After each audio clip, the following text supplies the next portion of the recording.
предположить не мог, какие трудные времена нас всех ожидают, с какими угрозами и вызовами придется столкнуться.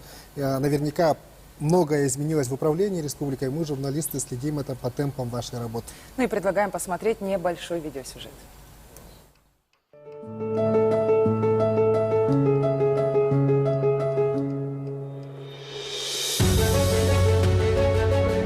За дело Якутия вперед!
Ведь у нас у всех общая цель – это процветание Якутии.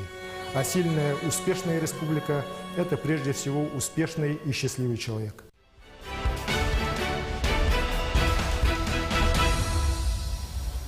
Александр Сергеевич, конечно же, невозможно все включить в 90 секунд. Как вы сами оцениваете эти 3 года?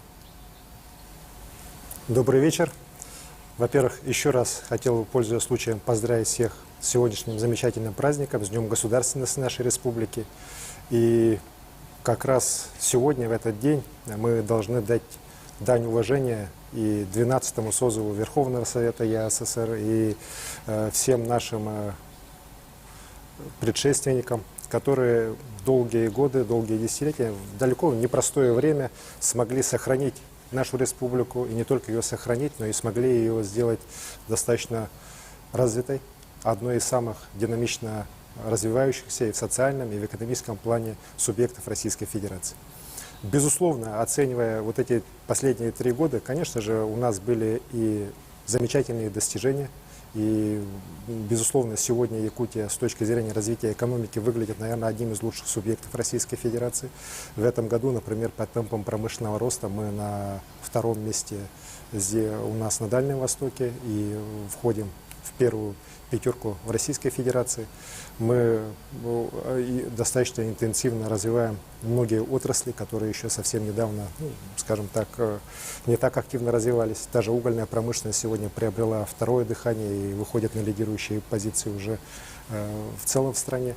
Но при этом, конечно же, вот развитие экономики должно за собой вести развитие и благополучие для якутян. Якутяне должны жить богато и счастливо. Это вот тот лозунг, с которым я шел на выборы 3 года назад. И об этом лозунге, поверьте мне, я помню каждый день. И вся моя деятельность направлена именно на то, чтобы с каждым днем все-таки доходы якутян повышались, чтобы вот эти все непростые, на самом деле, испытания, которые нам судьба приготовила, это и ковид, и лесные пожары, они никоим образом все-таки не ударили по благополучию жителей Якутии.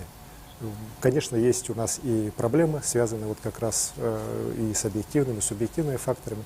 Но еще раз говорю, если мы будем четко ставить задачу для того, о том, чтобы люди у нас в Якутии жили богато и счастливо, я уверен, мы добьемся успеха. Спасибо, Александр Сергеевич. Я напомню, что наша программа выходит на телеканалах НВК «Саха», «Россия-24», «Якутия-24» и радиоканалах ТТИМ и «Радио Россия», а также в соцсетях главы республики. На прямой связи со студией находятся члены правительства и главы муниципальных образований. Напомним, что в течение нескольких дней жители могли отправить свои вопросы по интересующим темам. За это время их поступило порядка 200. На некоторые из них будут даны ответы в ходе прямого эфира. Кроме того, мы будем на связи с жителями республики в течение ближайших 2 часов. Звонки принимает колл-центр. Там работает наш корреспондент. Здравствуй, Юрий. Добрый вечер, Айсен Сергеевич, коллеги. Здравствуйте, уважаемые телезрители и радиослушатели. Мы принимаем вопросы главе региона по номеру 320111, код города 4112. Это многоканальный номер с 4 станциями, за каждой из которых работает специалист. Кроме того, вопросы можно отправить по WhatsApp на номер 8 914 2 792 262. Вопросы принимаются на 2 языках – русском и якутском. Наиболее актуальные из них будут озвучены в прямом эфире. Наши редакторы перезвонят вам. Будьте готовы выйти на прямую связь с главой республики. Также во время эфира будут прямые включения из районов. Там работают наши коллеги. Кроме того, с нами на связи находятся члены правительства и главы районов. Они также ответят на ваши вопросы. На все вопросы, которые поступят в адрес Ильдархана, будут даны ответы, если даже они не прозвучат сегодня в эфире. Я же буду периодически рассказывать, сколько вопросов и по каким темам поступило. Спасибо. Күнді сақасырын ұлықтақтыра Элдерханның кәпсәті кетуінен барыған, он әйгінен трихергетер ұйықтылар ғытын, бәғыт, сақалы ұлы нучалы әрген келен берия қытын сөп, телефон номера экраны көстен тұрар. Айсен Сергеевич, ну и начнем наш разговор с последних событий. 19 сентября состоялись выборы депутатов Государственной Думы по 2 одномандатным округам Государственного собрания Элтумен и также ряд муниципальных выборов. Вот как вы оцените итоги главного политического события года? Безусловно, я хотел бы выразить благодарность всем якутянам, которые пришли на выборы. Во многих районах погода была далеко не солнечная, холод, дождь, снег, слякоть. Вместе с тем, свыше 50% якутян, которые имеют право голосовать, пришли на избирательные участки и проголосовали. Это очень важно, потому что я всегда выступал и выступаю за то, чтобы как можно больше людей приходило на выборы и выражало свое мнение о тех кандидатах, в этот раз о кандидатах в Государственную Думу Федерального собрания Российской Федерации, высший законодательный орган Российской Федерации. Считаю, что выборы прошли у нас спокойно, без нарушений. Те мелкие, скажем так, вопросы, которые были, партии отрегулировали, никаких исков об оспаривании итогов выборов у нас нет. В целом, еще раз хочу подчеркнуть, что выборы прошли на хорошем организационном уровне. Безусловно, у нас сегодня 5 якутян избрано в Государственную Думу. Это, на мой взгляд, тоже большое достижение в целом нашей республики. Причем 3 из них как бы непосредственно от самой республики. Это Петр Ивольевич Амосов по одномандатному округу и по партийным спискам. Это Галина Кентина Данчикова от «Единой России» и Федор Семенович Тумусов от «Справедливой России», от нескольких регионов, в том числе и от Якутии. Ну и 2 якутянина у нас, они, Юрий Иннокентьевич Григорьев выиграл выборы в одномандатном округе в Забайкальском крае, а Сардана Владимировна Аксентьева, как представитель партии «Новые люди» в федеральном списке, тоже избран напрямую в Государственную Думу. Я считаю, что это хороший результат, хорошее достижение. И, конечно же, я уверен, что все эти депутаты будут работать во благо Якутии. Я со всеми ними встретился, поздравил с победой. И, конечно же, я рад, что в личных встречах все они подтвердили свое желание работать во имя процветания нашей республики. Выборы закончились, сейчас надо работать, и тут нечего уже делиться там правые, левые, красные, белые, так, тут надо идти вперед и решать вопросы, которые волнуют каждого избирателя, каждого якутянина. Айсен Сергеевич, после выборов изменится состав депутатского корпуса Эль-Тумена. Будут ли изменения в составе правительства республики? В результате выборов в Государственную Думу Российской Федерации и до выборов Государственное собрание Эль-Тумен, безусловно, у нас госсобрание достаточно меняется. Так у нас избраны сейчас Сахамин Миланович Афанасьев и Анатолий Николаевич Николаев по избирательным округам Государственное собрание Эль-Тумен. Они оба избраны как представители партии «Единая Россия». А Юрий Иннокентьевич Григорьев и Петр Ивольевич Амосов, как депутаты, которые стали уже депутатами Государственной Думы, соответственно, уже подали заявление об сложении своих полномочий. И, соответственно, так как они избирались по партийным спискам, то партии «Справедливая Россия» и партия «Коммунистическая партия Российской Федерации, они уже внесут кандидатуры для их избрания. Соответственно, вот у нас в самом Госсобрании будут такие изменения. Что касается изменений в правительстве и администрации главы и правительства Республики Саха-Якутия, то я хочу сказать, что, конечно же, вот волеизъявление граждан – это сигнал, в том числе и для меня. Так? Оно показывает, что власть нуждается сегодня в обновлении. Люди хотят видеть новых людей, новые решения, новые подходы к решению тех или иных задач. Есть проблемы, которые, к сожалению, на сегодняшний день решаются не так быстро, как хотелось бы людям. И, конечно же, власть должна уметь и слышать, и слушать людей.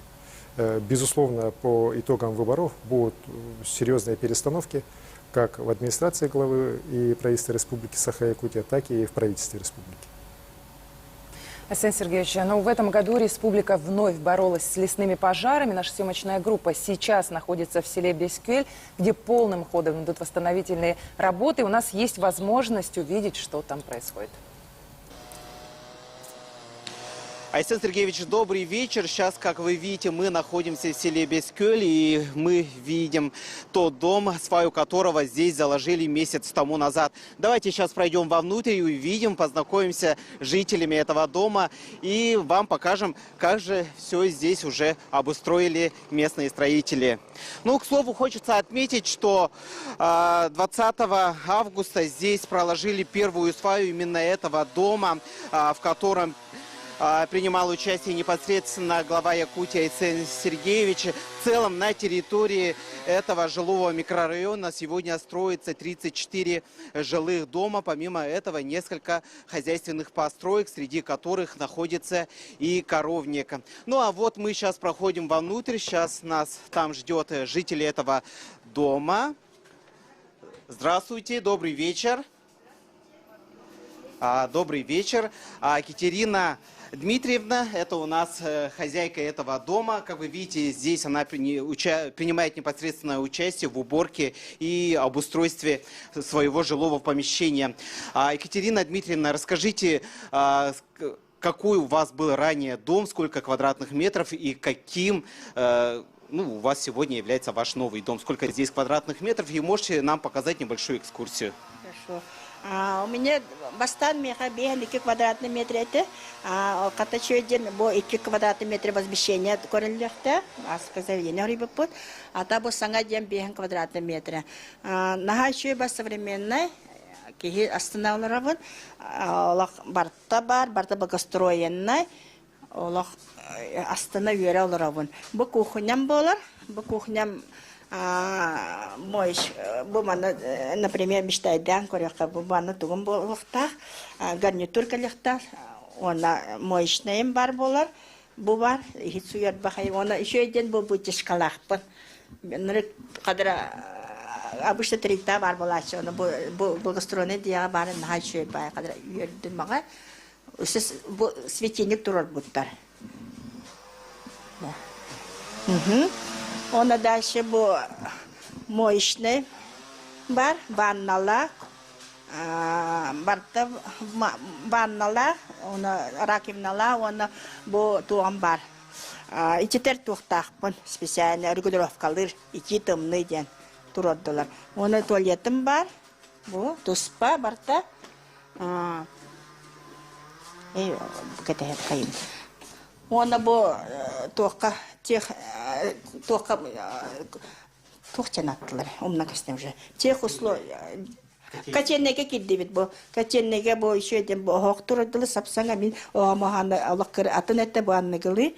Она бу ёмкость бар пал.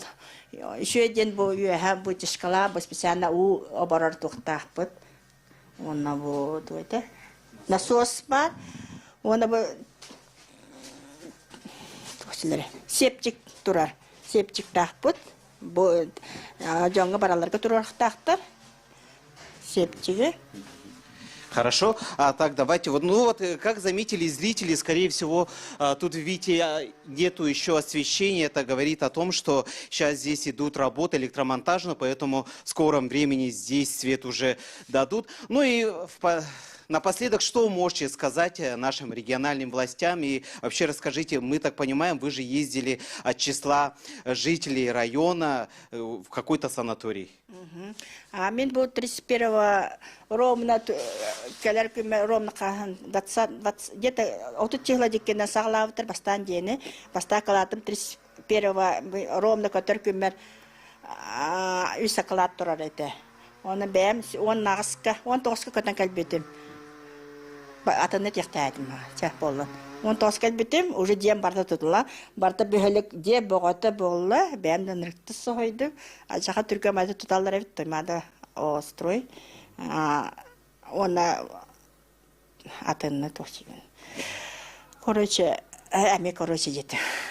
Ну и скажите, вот кому вы хотите выразить слова благодарности вот на сегодня? Мақтаным это Илдархан Айсен Сергеевичка, зампредседателю Дмитрий Бетниковка, она Минстрой Павел Павловичка, она был нахачу тут путем бар туймада строй легиттерге, она дальше был еще бадик саңа делері дальше тутан баранларга. Хорошо, спасибо.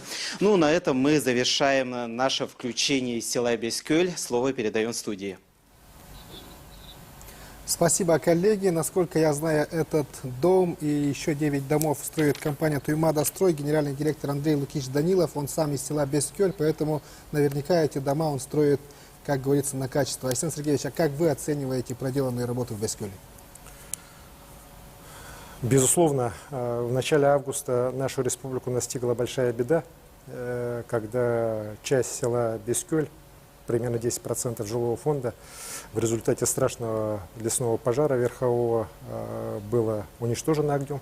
Я сам был в деревне в этот день, практически до начала пожара, во время пожара, до конца пожара, встречался с людьми, разговаривал, и тогда, конечно же, по-моему, некоторые из людей, с которыми я разговаривал, очень сомневались, что что-то будет восстановлено. Когда я им сказал, что вот мы сделаем все, чтобы уже до середины октября все восстановить, ну, многие сказали, ну, это, Айсен Сергеевич, слышится очень хорошо, но вот как-то верится с трудом. Обычно и такие дела решаются там очень долго, по 3, по 4 месяца в лучшем случае. Неужели это возможно? Вот. Но я считаю, что благодаря огромной поддержке всей России, благодаря прямой поддержке нашего президента Владимира Владимировича Путина, который дал очень четкие указания по помощи жителям Бескёля, по детям, по старшему населению, которое смогло сейчас поправить свое здоровье в лучших санаториях страны. Благодаря нашим крупным компаниям, в первую очередь компания «Алроса», которая 200 миллионов отправила в целевой фонд «Будущее поколение», компания «Роснефть», которая 25 миллионов приняла решение тоже отправить средства на восстановление Бескёля, благодаря помощи жителей республики и, конечно же, хорошей организации работы оперативного штаба во главе с первым зампредом правительства Бердниковым Дмитрием Викторовичем, я считаю, что мы идем очень четко по графику. Как мы и планировали, вот первый дом практически уже построен. Я очень надеюсь, что завтра смогу до Бескёля добраться, сам посмотрю ход восстановления поселка, 34 жилых дома. Как мы и договаривались, к 15 октября мы должны все сдать. Вот. Кроме этого, сейчас уже практически вот закончено восстановление коровников для частного сектора. Большой коровник для фермерского хозяйства, которое на 100 голов. Оно сейчас строится, вот тоже мы увидели, что в принципе готовность уже достаточно высокая. Мы надеемся, что где-то до 20-х чисел октября все будет полностью тоже там закончено.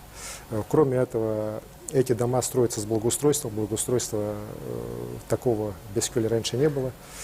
Принято решение, и мы надеемся, что в федеральном бюджете уже появятся цифры и будет профинансировано строительство школы и вот центра физкультурно-культурного в Бескёле.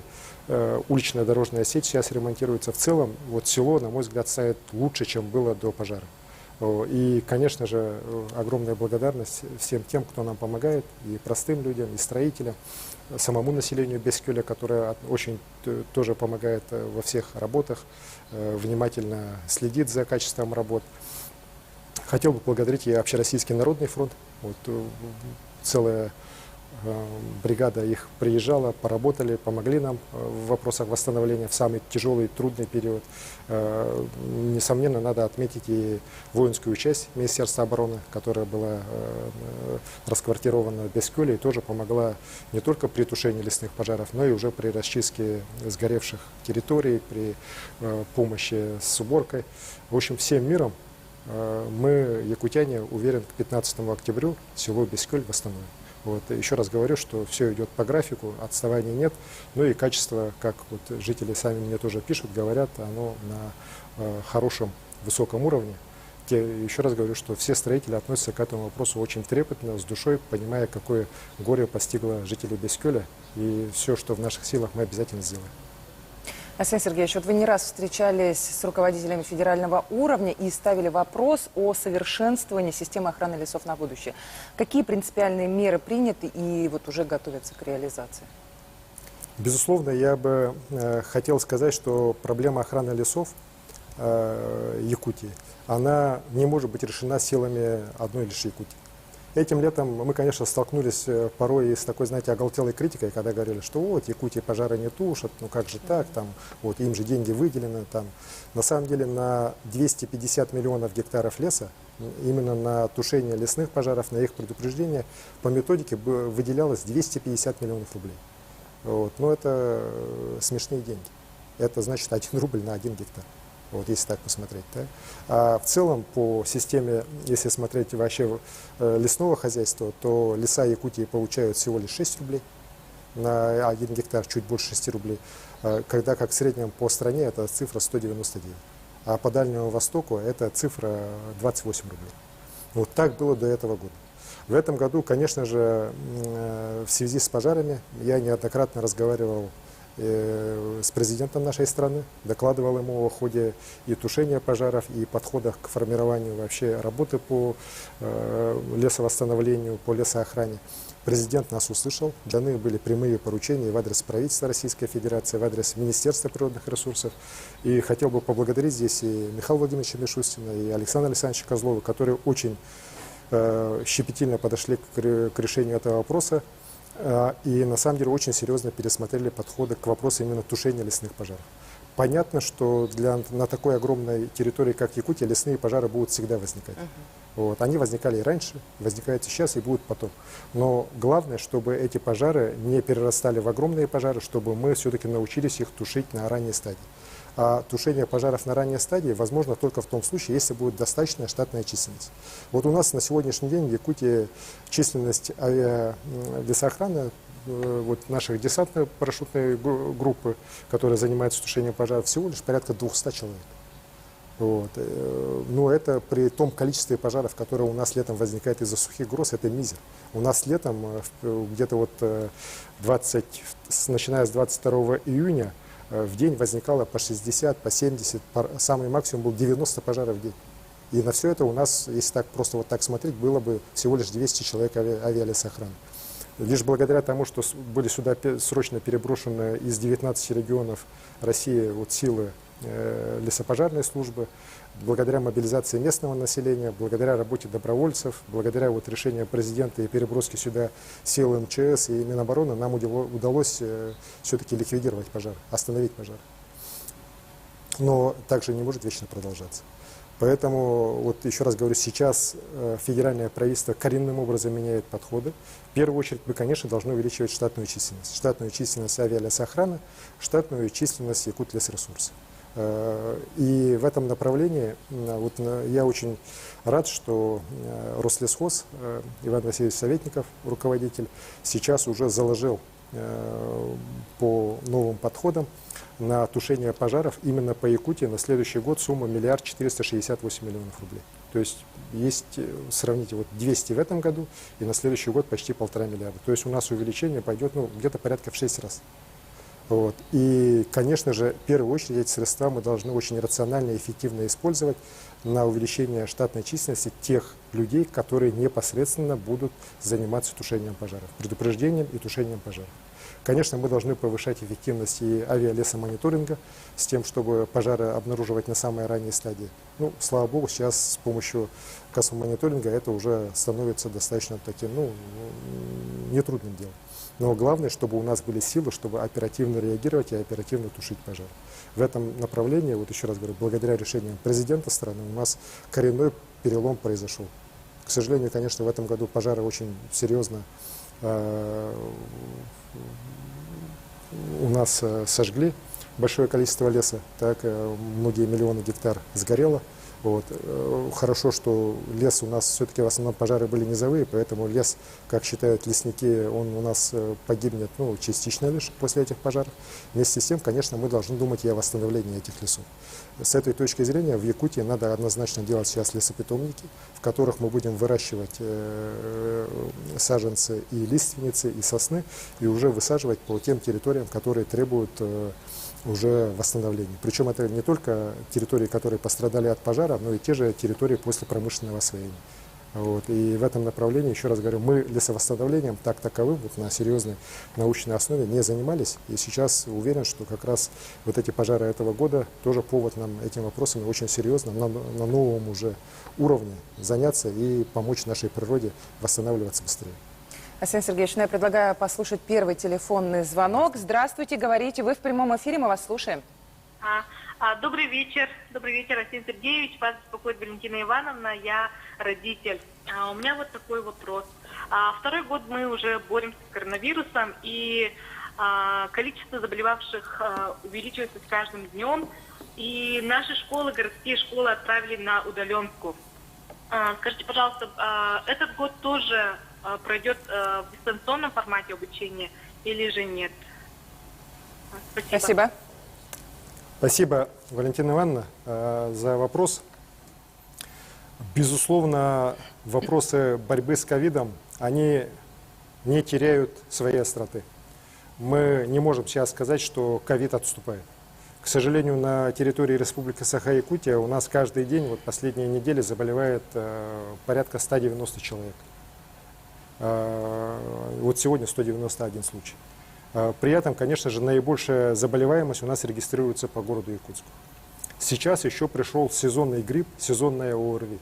И, кстати, хочу сказать, что у нас школы города Якутска ушли на карантин на самом деле не из-за ковида, а именно из-за того, что эпидуровень по ОРВИ превышен более чем в 2,5 раза. Именно по городу Якутску. Конечно, в таких условиях карантин должен объявляться. Обычно, конечно, это происходило чуть позже, так, но в этом году, еще раз подчеркиваю, у нас по ОРВИ превышение порога более чем в 2,5 раза произошло гораздо раньше.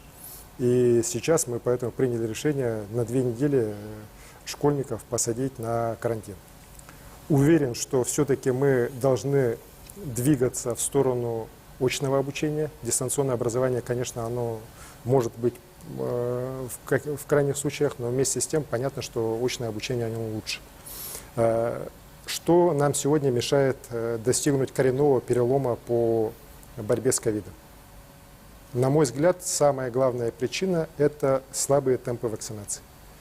Мы не до конца по ряду районов все-таки убедили население вакцинироваться. И здесь я просил бы и население, жителей республики, и непосредственно уже глав муниципальных районов, учреждения здравоохранения все-таки более правильнее относиться к этому вопросу. Сегодня единственное спасение от ковида, друзья, это именно вакцинация. На самом деле вот результаты вакцинации Якутии, они далеко не самые плохие. Наоборот, они одни из лучших в стране. Мы по темпам вакцинации занимаем 8-е место среди регионов страны. И именно благодаря вот этому я хочу сказать, что мы занимаем 6-е место с конца по смертности.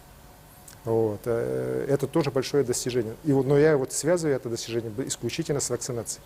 Но если бы мы вакцинировались еще быстрее, у нас сегодня бы уже заболеваемость ушла бы на убыль. Поэтому я прошу всех тех, кто еще не вакцинировался по тем или иным причинам, да, тех, у кого уже пришел период, там 6 месяцев прошло после вакцинации, ревакцинироваться. Именно этим вы спасете свою жизнь и свое здоровье, и здоровье и жизнь своих родных и близких.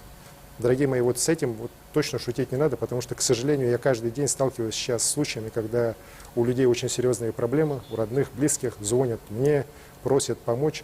Но здесь медицина бессильна во многих случаях, потому что лекарства от ковида, к сожалению, нет. Мы боремся просто с последствиями. И не всегда лечение это приносит положительный результат. Сегодня уже во многих районных стационарах, практически стационары уже близки к 100% заполняемости. Конечно, у нас есть резерв, мы будем открывать новые койки и в ряде вилюйских районов, центральных районов, заречных, в городе Якутске. Но, еще раз говорю, мы должны все-таки переломить свои отношения, максимально быстрее провести вакцинацию и окончательно все-таки остановить этот ковид, приобрести коллективный иммунитет. Мы на самом деле близки к коллективному иммунитету. Мы находимся, еще раз повторю, на одном из передовых мест в стране по темпам вакцинации. Но надо еще прибавить, чтобы окончательно победить. И в этом случае, конечно же, вопросы о дистанционном образовании наших школьников, студентов уже не будут стоять, все будут учиться очно. Спасибо. Александр Сергеевич, у нас по WhatsApp поступает очень много вопросов, и что касается здравоохранения, здесь очень многие пишут, что невозможно дозвониться до медицинских учреждений. Дважды здесь упоминается Якутская городская больница номер 3, и пишут о том, что СМИ писали, что будет увеличено количество специалистов колл-центра в медицинских учреждениях, но в итоге увеличили только в медцентре. Так, нам говорят, что у нас еще один звонок есть по здравоохранению. Давайте послушаем. Мен атын Тумусова Галина Тихоновна ден, үйәбілтін түрістәқі маны қорық қолы робот. Мен күрәддағыттын сиенім қырыстағына иретке диагнозта, кені диагноз синдром, вебері факты, порог развитиялақ, федеральный квотаннан, әмтәмәт үрі болан, сылайы Москваға баран, әмтән яқтақ ұчағыны балғаға, ұбасы болақ Айсей Николай Сергеевич. Мала нужно дерга, көме бардо ден, он случайдегі бардо ден, үйтеқін бағарабын. Махтал, вопрос кетеген.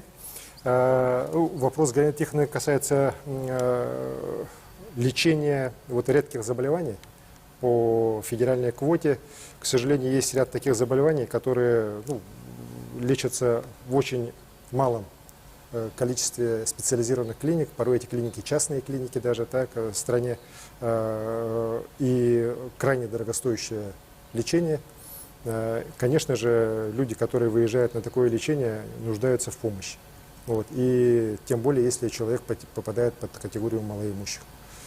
Я знаю, что сегодня мой прямой эфир смотрят все министры правительства республики. Я попросил бы Лену Ефремовну Борисову оперативно на эту просьбу прореагировать, посмотреть, и если есть возможность помочь лечению ребенка в этой специализированной клинике, то помочь. Потому что, еще раз говорю, к сожалению, такие тяжелые, непростые заболевания лечатся в одной-двух больницах в целом в стране, а то и в мире. Так? И, конечно, здесь мы ребенка оставить один на один с этой страшной болезнью не имеем никакого права.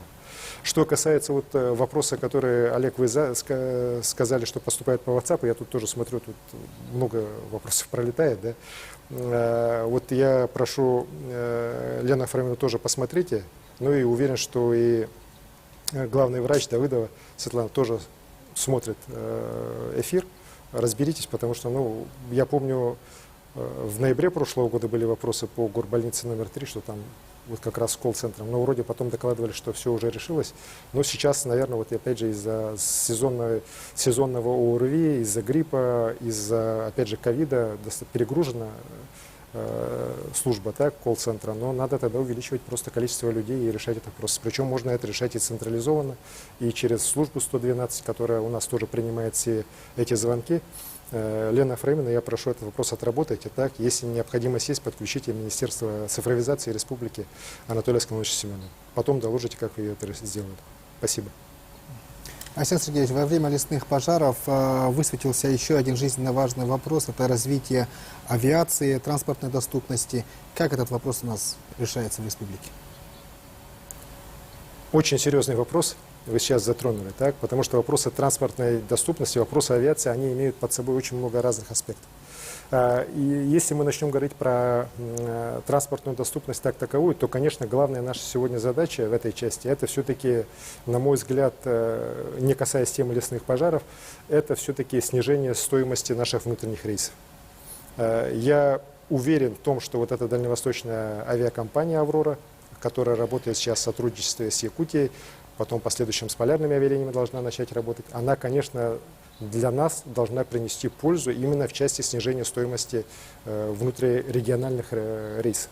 Именно под это дело мы согласились вообще с идеей этой компании. Вот, потому что перелеты Якутск-Москва, Якутск-Владивосток — это те рейсы, которыми люди пользуются, они у нас всегда традиционно конкурентные, самолеты есть. Вот этим летом, например, конечно, были проблемы, но в целом эти вопросы такие достаточно решаемые.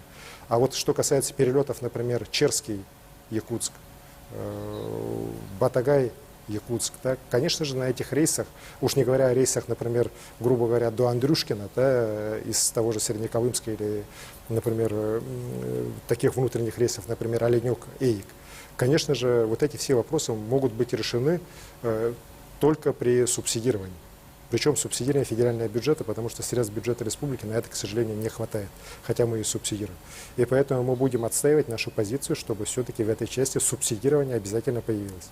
Я на эту тему разговаривал вот буквально 2 дня назад с Егором Афанасьевичем Борисовым и с Александром Константиновичем Акимовым, нашими сенаторами в Совете Федерации, и обоих попросил, чтобы эти вопросы они взяли уже просто в работу, так и серьезно занялись, потому что я считаю, что здесь субсидирование именно внутрирегиональных наших рейсов из федерального бюджета — это тот вопрос, который надо в том числе и на законодательном уровне, на уровне и Совета Федерации, и Государственной Думы нам очень серьезно уже ставить.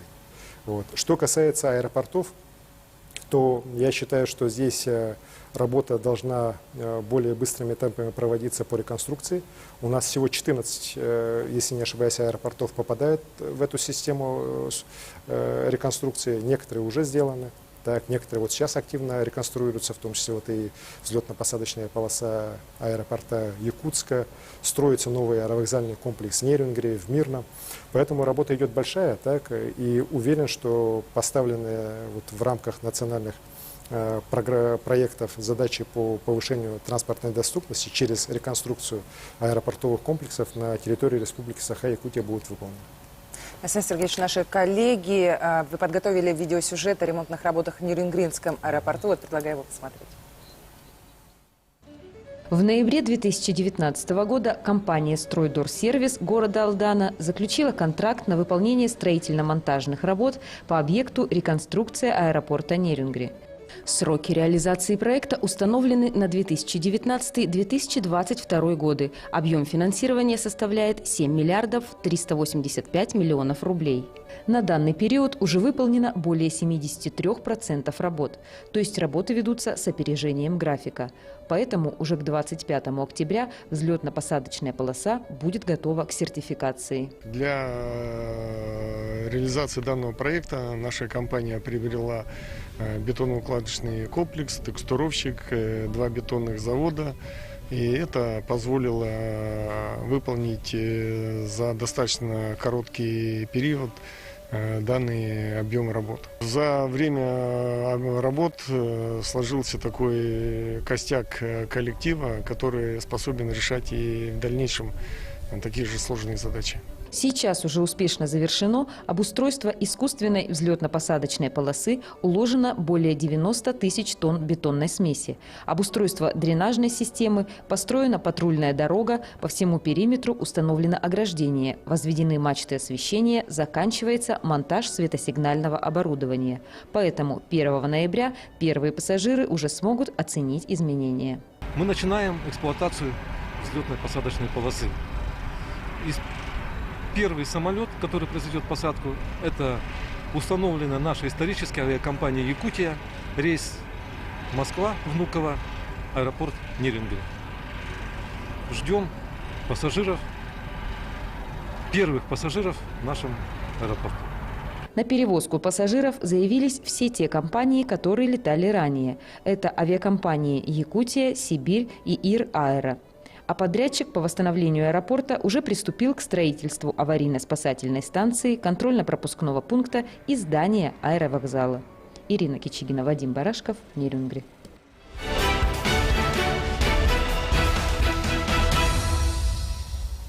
Ну и сейчас с нами на прямой связи город Нерюнгри. Коллеги, вам слово. Вы в эфире говорите. Добрый вечер, Айсен Сергеевич, добрый вечер, коллеги.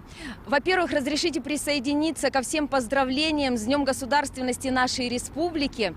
Из сюжета мы увидели, какая огромная работа уже проделана. А вообще Нерюнгринский аэропорт был сдан в эксплуатацию в мае 1987 года.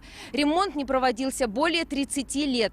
И вот теперь мы, нерюнгринцы, имеем возможность насладиться всеми удобствами международного класса.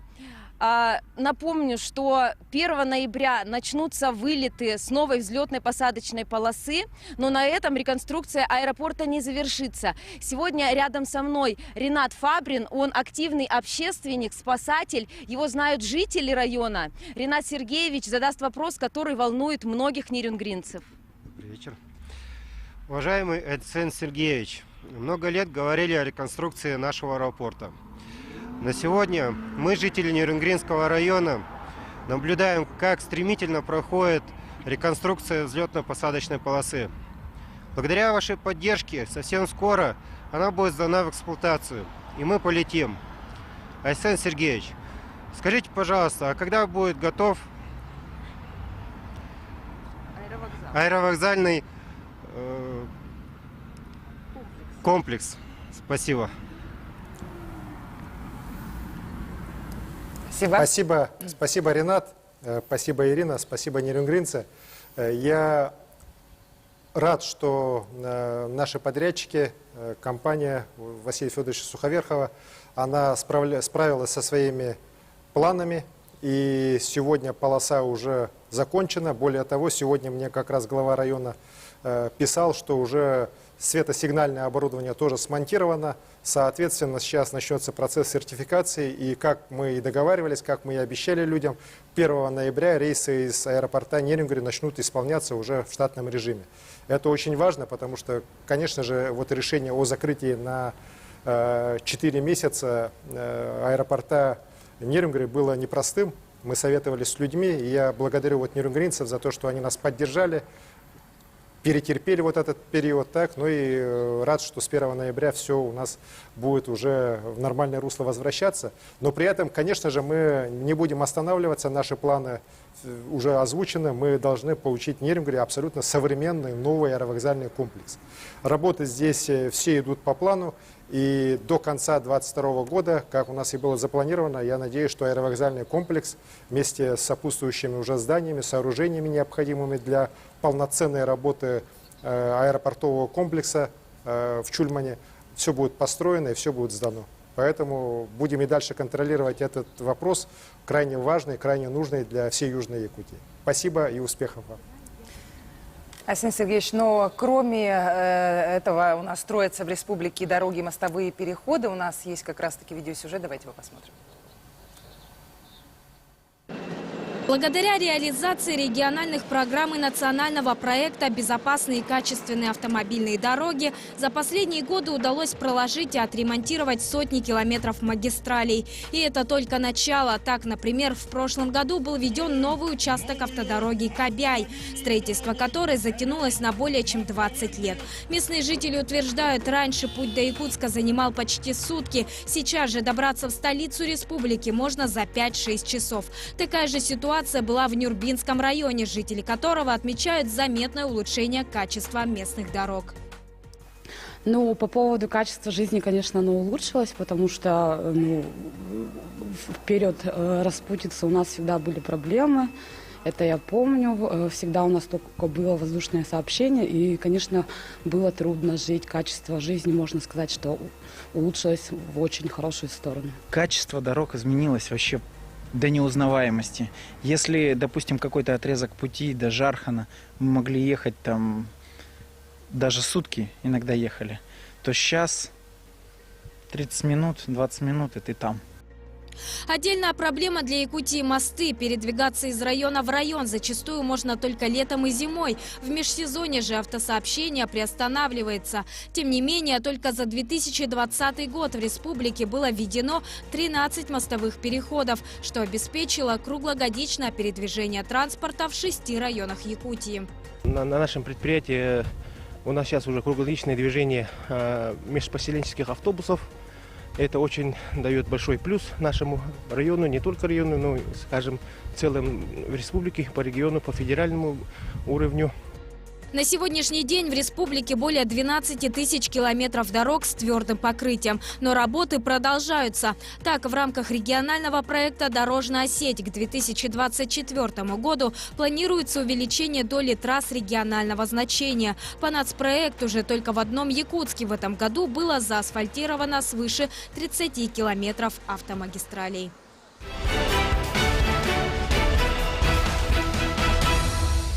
Арсений Сергеевич, ну действительно работа проделана огромная, темпы высокие. Вот как оцените сделанное и какие планы? Безусловно, дороги для Якутии это не просто дороги, да, это для нас реально дороги жизни. Потому что на такой огромной территории, как Якутия, без транспортной связности о развитии говорить невозможно. И именно в этом вопросе я считаю, что вот благодаря, опять же, последние годы решениям нашего президента мы получили уникальный шанс стать вровень с другими субъектами Российской Федерации. Ведь раньше, как и не только по качеству дорог, да, мы вообще по наличию дорог мы были очень далеко позади вообще практически всех субъектов Российской Федерации.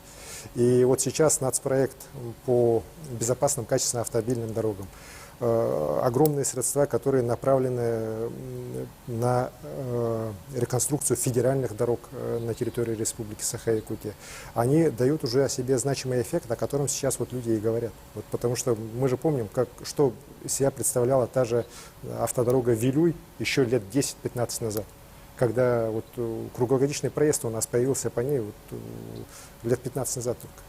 Вот. До этого там вообще у нас проезда-то не было никакого. Соответственно, сейчас мы видим, какими масштабами идет развитие. Тот же, возьмите город Якутск, 48 километров дорог только в этом году будет до окончания сезона по Якутску заасфальтировано, реконструировано. Огромная цифра. Я, будучи главой города Якутска, 80 километров дорог отремонтировал, так, и я считал себя очень хорошим мэром, так, потому что я сделал дорог больше, чем все предшествующие мэры вместе взятые. Вот. А сейчас у нас за один год 48 километров. Это огромное достижение нашей республики, потому что ведь это не только город Якутск. Вот у нас по Якутии в целом, да, в этом году по безопасным, качественным автомобильным дорогам почти 270 километров дорог будет сделано. Вот из них чуть менее 50 по городу Якутска, а 220 уже по районам. Это вот наши региональные дороги. А вместе с федеральными дорогами у нас цифра за 400 километров. Вот. А если прибавить еще и муниципальные дороги, потому что многие муниципалитеты в этой части молодцы, они, несмотря на все сложности, все-таки с привлечением своих средств, привлечением средств дорожного фонда через конкурс, они тоже строятся. Взять тот же Нерингрен, например, так, или взять Верхневилюйский улус, где в этом году дорога уже пришла в северные поселки, где отродясь вообще никаких дорог никогда не было. И вот благодаря этому у нас почти 1500 километров дорог каждый год. Мы все-таки по мосту через Лену отдельно расскажем, да, но вот даже по дороге Вилюй, например, сейчас будет строиться крупнейший мост через Вилюй в районе Верхневилюйска. Уже запланировано, и тоже, я уверен, в ближайшие годы после проектирования начнется строительство автомобильного моста на дороге Колыма в районе Хандыги. Да? И мы реально тогда после завершения Ленского моста получим вот связь, ну, считайте, от Ленска до Магадана у нас будет прямая дорога, круглогодичная. Вот. Потому что вот те мосты, которые через Вилюй там остаются, они уже маленькие, они тоже будут построены в течение вот этого десятилетия. И это вот коренным образом меняет вообще всю транспортную систему нашей республики. Мы, наконец-то, связываем территорию нашей Якутии. Мы, что бы мы сейчас ни говорили, мы все равно пока разделены вот этими нашими великими реками по полгода, вот, и по 3 месяца весной, 3 месяца осенью. Да? Вот. А вот наличие таких мостовых переходов, эта связь сделает реальностью. Ну и, конечно же, мы должны делать дороги в наших населенных пунктах, не только в городе Якутске, но и в других наших городах, в наших районных центрах дороги должны делаться, и качество жизни людей от этого очень меняется. Вот девушка очень правильно сказала.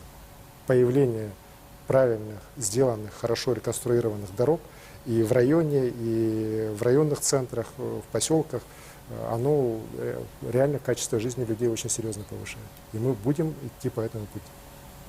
Спасибо, Александр Сергеевич. До нас дозвонился еще один телефонный звонок. Звонят из Хангаласского улуса, села Тумул. Мы вас слушаем. Добрый вечер. Алло. Добрый вечер. Добрый вечер. Добрый вечер, уважаемый Александр Сергеевич. Меня зовут Сахаяна, я жительница Тумульского наследия Хангаласского района.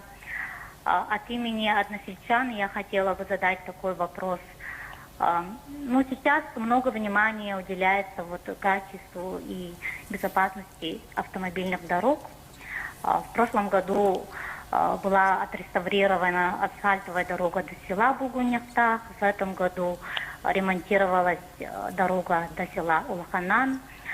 До нашего населенного пункта автомобильная дорога проложена до села Титары.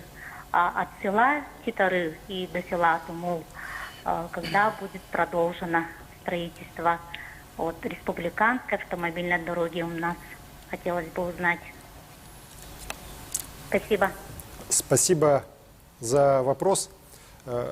Безусловно, региональная дорога Умнас, так, от Якутска в сторону Алекминска, это одно из важнейших наших магистральных направлений. Мы за эти годы очень серьезным образом ее реконструировали.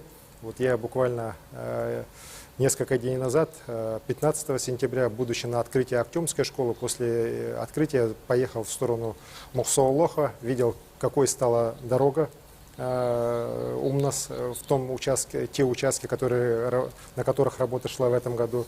Отмечаю высокое качество этих автомобильных дорог. Конечно, хотел бы выразить благодарность дорожникам, Рикавтодору за хорошую работу.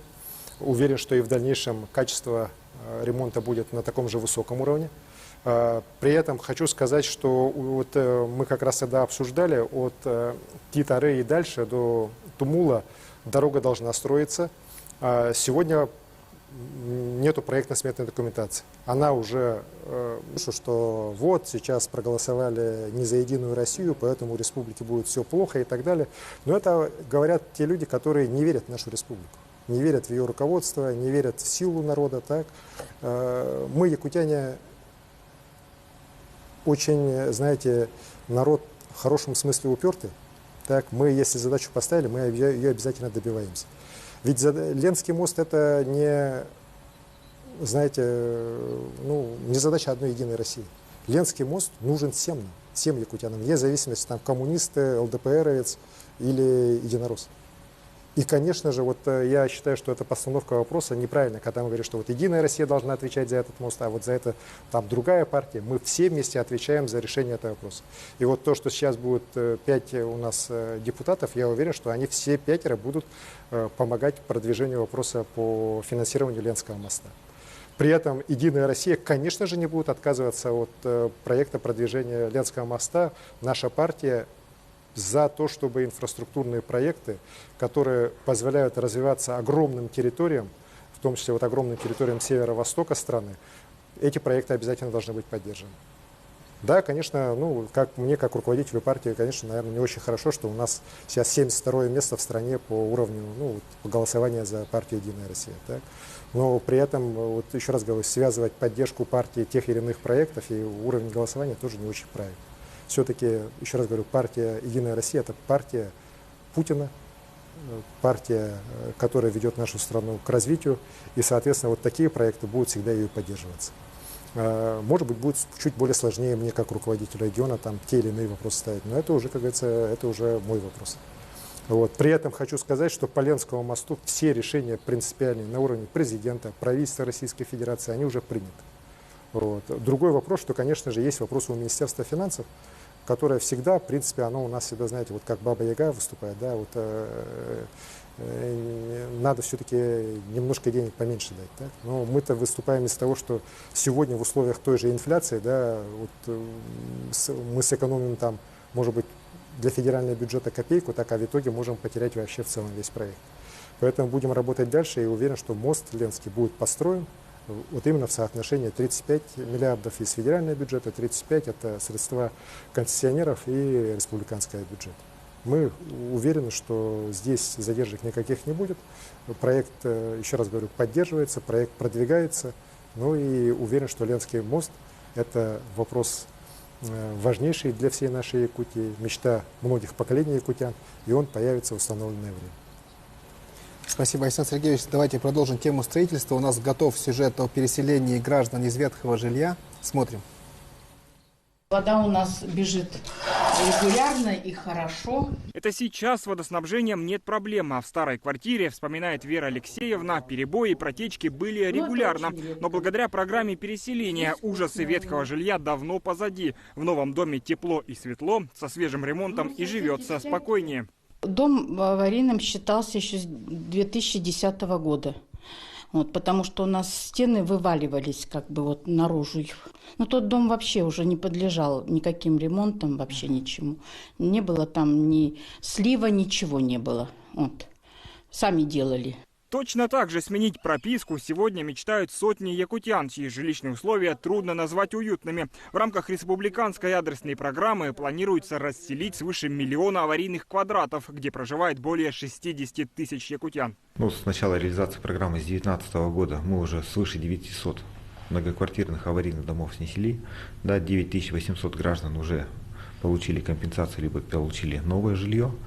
190 тысяч квадратных метров у нас аварийного жилья стало меньше в республике Саха-Якутия. В действующий этап попали дома, признанные аварийными до 1 января 2017 года. Остальные по плану на снос претендовали не раньше 2025. Но в правительстве региона нашли способы ускорить этот процесс. В частности, речь идет об увеличении выделенных средств. Благодаря дополнительному финансированию в 10 миллиардов рублей этапы переселения удалось сместить. Так, при поддержке республики началось активное строительство новых домов и даже целых микрорайонов. И часть жителей, которые по программе должны были переселяться намного позже, уже в ближайшее время смогут получить ключи от новых квартир.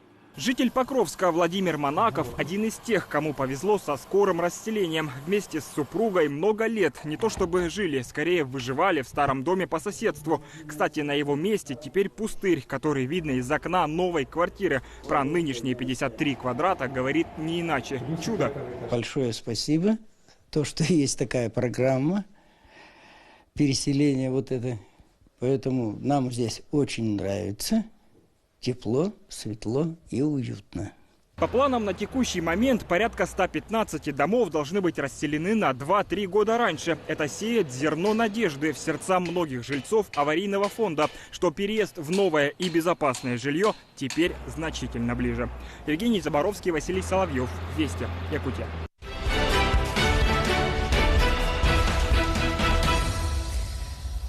Александр Сергеевич, действительно, по переселению из аварийного жилья сделано много, а в планах еще больше. Вот справимся ли? Я уверен, что справимся.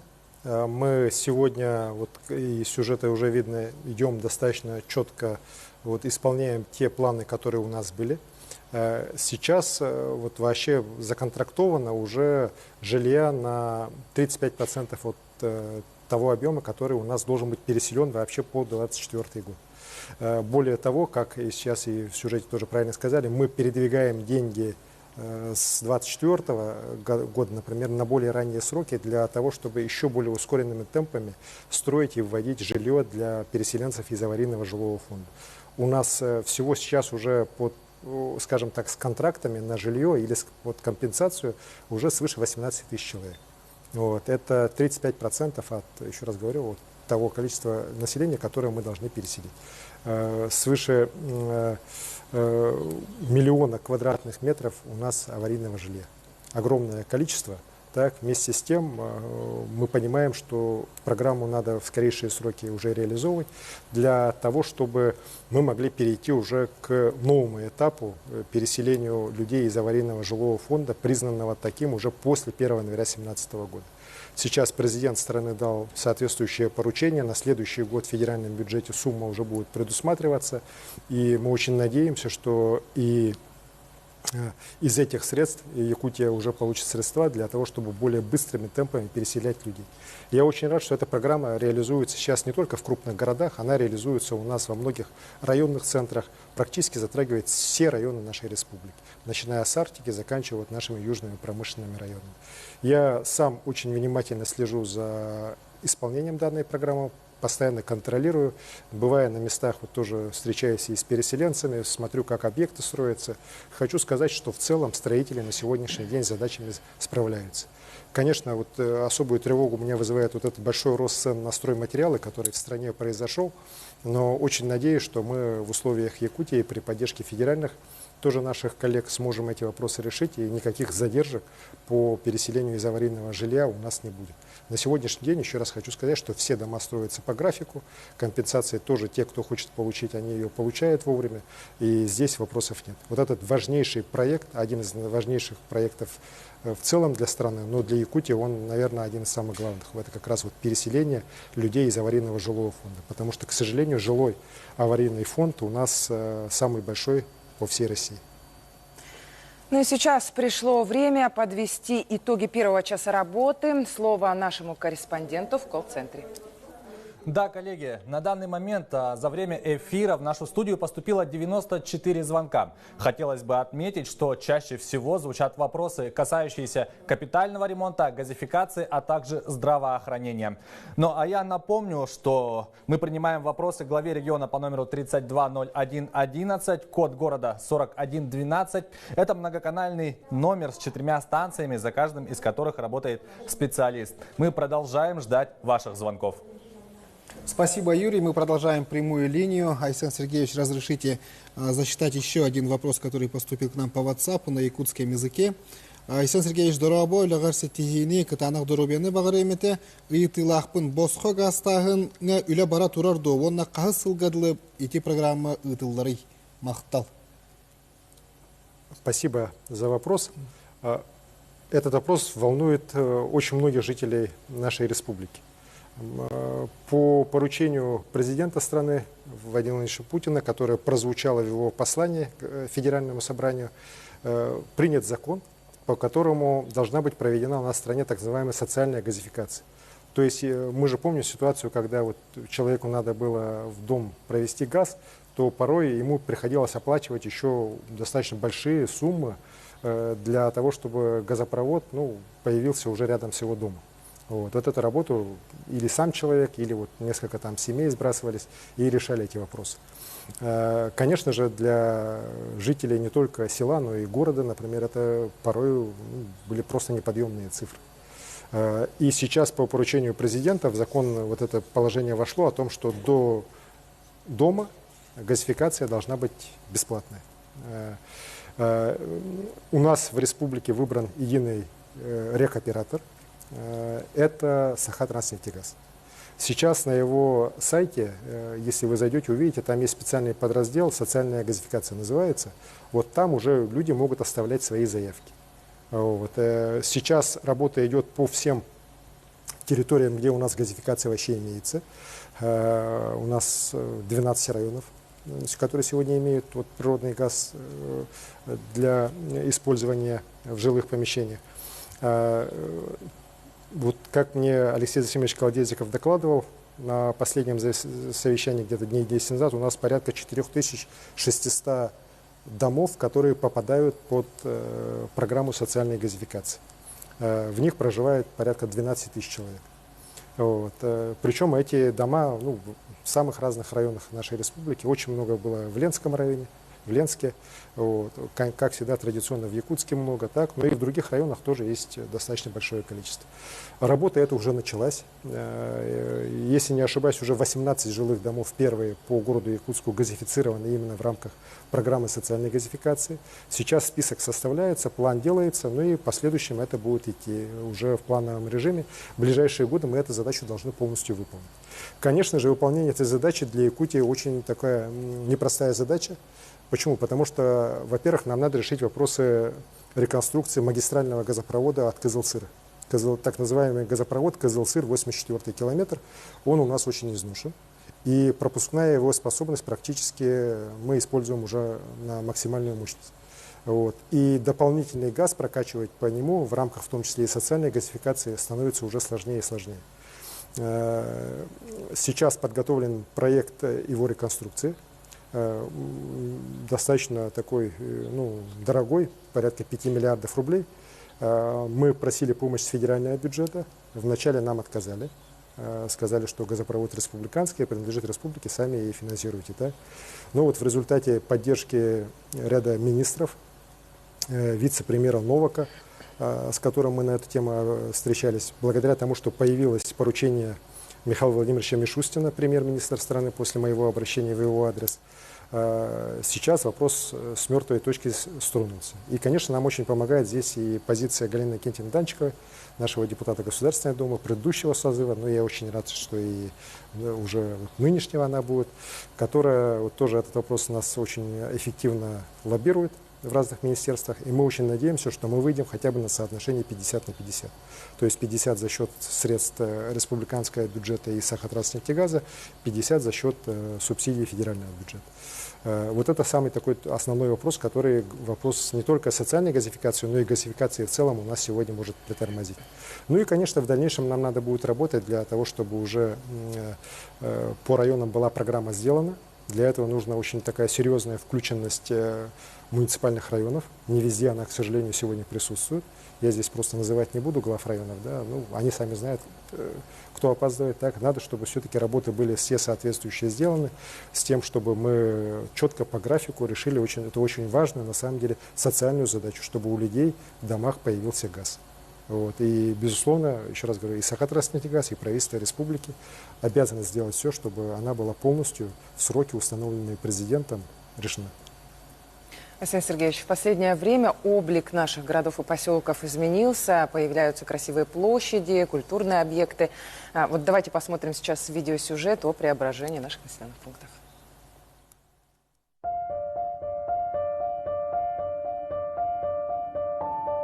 Создание всех условий для комфортной жизни в населенных пунктах – приоритет правительства страны. В Якутии эта идея уже давно воплощается в реальную жизнь. В последние годы облик городов и сел республики меняется буквально на глазах, и самое активное участие в реализации таких проектов принимают сами жители. Существуют две основные программы. Первая из них федеральная и называется «Формирование комфортной городской среды». Только за 2020 год по этой программе в Якутии благоустроены 45 дворовых территорий и 9 общественных пространств в 24 муниципальных образованиях. Завершено благоустройство в 3 городах. Построены исторический парк «Спасское селение» в Алекминске, городской парк имени Сергея Васильева в Нюрбе и благоустройство набережной в Покровске. Города Верхоянск и Среднеколымск победили во всероссийском конкурсе проектов создания комфортной городской среды и привлекли 205 миллионов рублей федерального финансирования. Введены центральная площадь в поселке Жатай, городской сквер в Алдане, сквер Эйе в Бердикистяхе, благоустроены сквер Ямщиков, сквер землеустройства и озеро Талое в Якутске и многие другие общественные пространства. Что касается текущего года, то в республике благоустраивают 40 объектов в рамках реализации проекта. В частности, 7 общественных территорий и 33 двора в 18 муниципальных образованиях. Общий объем предусмотренных средств более 370 миллионов рублей. Вторая программа пользуется огромной популярностью среди населения республики. Это программа поддержки местных инициатив. Ее суть в том, что граждане сами участвуют во всех этапах реализации проектов, в том числе вкладывают собственные средства, привлекают источники софинансирования. Только за прошлый год общая стоимость проектов, прошедших конкурсный отбор, составила 686 миллионов рублей. Рассмотрено более 1800 предложений, а прошли конкурс 332 заявки. Это объекты тепловодоснабжения, культуры, детские или спортивные площадки, благоустройство территорий, содержание дорог и различные другие.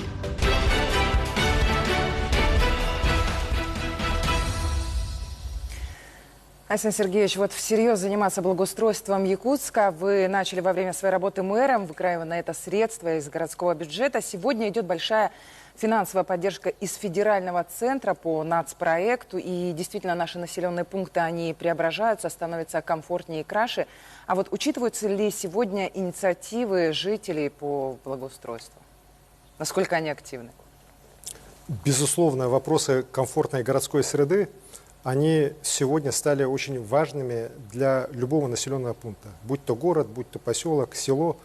И знаете почему? Потому что жизнь людей улучшается, и люди уже смотрят не только вот то, что внутри своих домов, а смотрят уже, что у них вовне дома. И это правильно, потому что вот даже если смотреть опросы, которые проводятся среди населения, и не только Якутии, но и в целом страны, то для многих молодых людей сегодня даже вопросы заработной платы, знаете, не встают на первое место при выборе населенного пункта, где они хотят жить. Одно из первых – это интернет, имеется ли быстрый интернет, а второе – это насколько там хорошая, комфортная среда для жизни человека. И, конечно же, мы понимаем, что делать эти общественные пространства, делать те же дворовые территории, исходя из лекал там, конца 20 века, уже неправильно. Мы должны делать это, исходя уже из опыта 21 века. Я рад, что вот наше решение о создании отдельного такого, знаете, архитектурного бюро по городской среде, создание целого отдельного управления по архитектуре при главе республики, они вот были приняты правильно, так, и они сейчас дают уже положительный эффект. Я приезжаю уже в районные центры, с огромным удовольствием общаюсь с молодежью, как раз, например, о вопросах изменения общественных пространств. Вот недавно был в Удачном, встречался, как раз был на месте, где создается новое общественное пространство рядом с их рынком. Знаете, оно замечательно, оно очень красиво, оно не просто сделано богато, дорого, да, алмазники это могли бы сделать, да, но оно сделано именно исходя из опыта других городов, исходя из пожеланий местных жителей. Так, и люди подходили ко мне и говорили, что Александр Сергеевич, это очень классно, это очень круто, что вот сегодня и республика, и район, и компания «Алроса» вот объединились и такой прекрасный проект делают. Но это делается не только в наших богатых, например, районах, да, и в сельских районах. Вот вы же сейчас видели, это кто бы мог думать, что недавно, что Верхоянск, город, который на карте-то не на всякое обозначен, да, выиграет конкурс и привлечет федеральные средства. Что Среднеколымск привлечет федеральные средства через конкурс федеральный, не республиканский, а именно федеральный. И уверен, что вот качественная, эффективная реализация этих проектов, она уровень жизни людей, вообще ощущение людей и в Верхоянске, и в Среднеколымске, оно очень серьезно изменит. Мы тоже следим за использованием этих средств, за эффективностью, за качеством работ. Конечно же, к сожалению, порой получается, что и не очень, так скажем так, они хорошо работы и проводятся, но слава богу, что сегодня закон и надзорные органы работают, и мы поправляем подрядчиков, исправляются ошибки. И на самом деле и сегодня и столица республики, вот наши населенные пункты, города, села получают замечательное общественное пространство. Более того, еще раз говорю, самое главное, и вот я считаю вообще в успехе этого дела по общественным пространствам, по дворовым территориям, это именно непосредственное участие самого населения. Если народ сам будет хотеть из этих изменений, если он будет сам советовать, как ему сделать вот этот двор, да, или общественное там пространство, площадь, то, поверьте мне, тогда будет результат. А если кто-то придет со стороны, что-то сделает, то ничего хорошего не получится. Я это понял еще, когда был главой города. Мы помню, однажды делали двор на Каландершвили, решили, как всегда, спланировали, красиво все сделали, решили, да, придем и сделаем. Так в первый раз там меня и Садовникова Диму женщины там чуть не разорвали. Так, да вы что делаете, да все неправильно, да вот так не надо, так не надо. Но мы поговорили, послушали их, начали с ними общаться. Так, я архитектуру туда отправил, уже людей отправил, пообщались. И в итоге проект изменился, незначительно изменился, но зато люди так довольны. Я вот до сих пор, если заезжаю, там мне люди так благодарят, что вот это при вас сделали. Вот. И я очень рад, что и сейчас и в Якутске у нас вот эти проекты по дворовым территориям пошли, и они идут именно как раз через очень активное соучастие таких неравнодушных горожан. Вот, Александр Сергеевич, что касается как раз-таки дворовых территорий, будучи мэром, вы серьезное внимание уделяли этому вопросу, а вот уже в нынешнем летом вы уже как глава республики выступили с новой инициативой по ежегодному благоустройству 30 дворовых территорий именно в столице Якутии. Вот это позволит действительно сделать большой скачок в этом направлении. Вот все-таки как продвигается работа и что уже будет сделано в этом году? К к сожалению, вот в вопросах развития инфраструктуры, вот именно такой дворовой инфраструктуры, инфраструктуры общественных пространств Якутска, он очень у нас был отставший город. Вот. При мне было сделано много, но, конечно, крайне недостаточно. Вот. И я, когда Евгений Николаевич избрался главой города Якутска, я ему посоветовал, я рад, что он послушал меня, что, слушай, надо очень серьезное внимание обратить на наши дворовые территории. Мы договорились, что республика тоже будет софинансировать этот проект. И вот, ну, если так по-простому говорить, то вот 30 дворов каждый год будет реконструироваться в рамках программы «Мой двор». Ну, Евгений Николаевич назвал его программой Илдархана, так. И в рамках этой программы вот 30 дворов, 15 это за счет республики, 15 за счет самого городского бюджета. В этом году просто не успели, поэтому 15 дворов только сделано. Ну, делается сейчас, 3 уже завершено, еще 12 в ближайшее время будут завершены. В следующем году, зато в юбилейном году, будет 45 дворов сделано и сдано. Так. Причем, я еще раз говорю, я вот в нескольких дворах был, я знаю, как это выглядело, какими они сейчас стали, так, земля и небо. Ну и самое главное, так как люди сами активно участвовали в этом процессе, и управляющая компания, и жители, то люди очень довольны. Но это не только центр? Нет, это, знаете, там и птицефабрика, там и вот улица Лермонтова, там микрорайон Марха, ну, в общем, вся палитра городского округа Якутск. Очень надеюсь, что эта программа будет дальше работать. Главное, чтобы вот эти дворовые территории с красивыми спортивными площадками, дворовыми, детскими площадками, они сохранились. Ну, для этого, конечно, нужно, чтобы и жители тоже это берегли. У нас, к сожалению, вот не до конца это люди иногда порой понимают. И очень больно глядеть, когда вот красивые такие сооружения потом через некоторое время портятся. Но уверен, что здесь у города хватит мудрости, и как раз вот содержание таких территорий, конечно, в том числе вот больших общественных, тоже будет на городом очень четко соблюдаться. Мы вот с Евгением тоже разговаривали, Николаевичем, там ведь ряд общественных пространств, сделанных ранее, ну, например, тот же бульвар, учителей и так далее, они же последние годы вообще не содержались никак. И, конечно же, если за этим хозяйством не смотреть, то они ломаются, разваливается все. Вот сейчас создано единое автономное учреждение городское на базе городского парка культуры, куда вот все общественные пространства городские, вот бульвар Учителя, площадь Победы, площадь Орджоникидзе будут передаваться с содержанием, с финансированием, и они уже будут отвечать за все эти территории. В том числе вот сейчас на Талом озере замечательный объект у нас возникает. Ну, я очень рад, что оно вот именно сделано так, как я его в 2014 году задумывал, когда мы конкурс проводили. Ну, конечно, еще там осталось еще фонтаны сделать красивые и так далее. Да? Вот, надеюсь, что у главы города на это средств и возможностей тоже хватит. Спасибо, Александр Сергеевич. В тему разрешите зачитать еще несколько вопросов по благоустройству города Якутска. Здесь задают первый вопрос, как попасть в 15 дворов. 30, да, исправим. И еще один вопрос в тему, разрешите зачитать. Александр Сергеевич, в воскресенье вы вывели чиновников на уборку мусора, с чем наделали много шума в социальных сетях.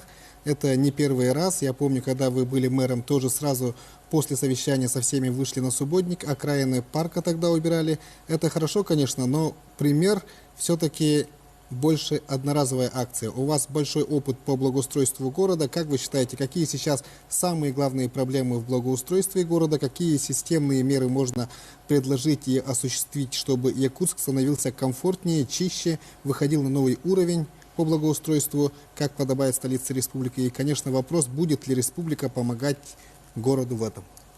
Ну, на второй вопрос можно вот оставшееся время эфира и потратить, наверное, так это все рассказывать.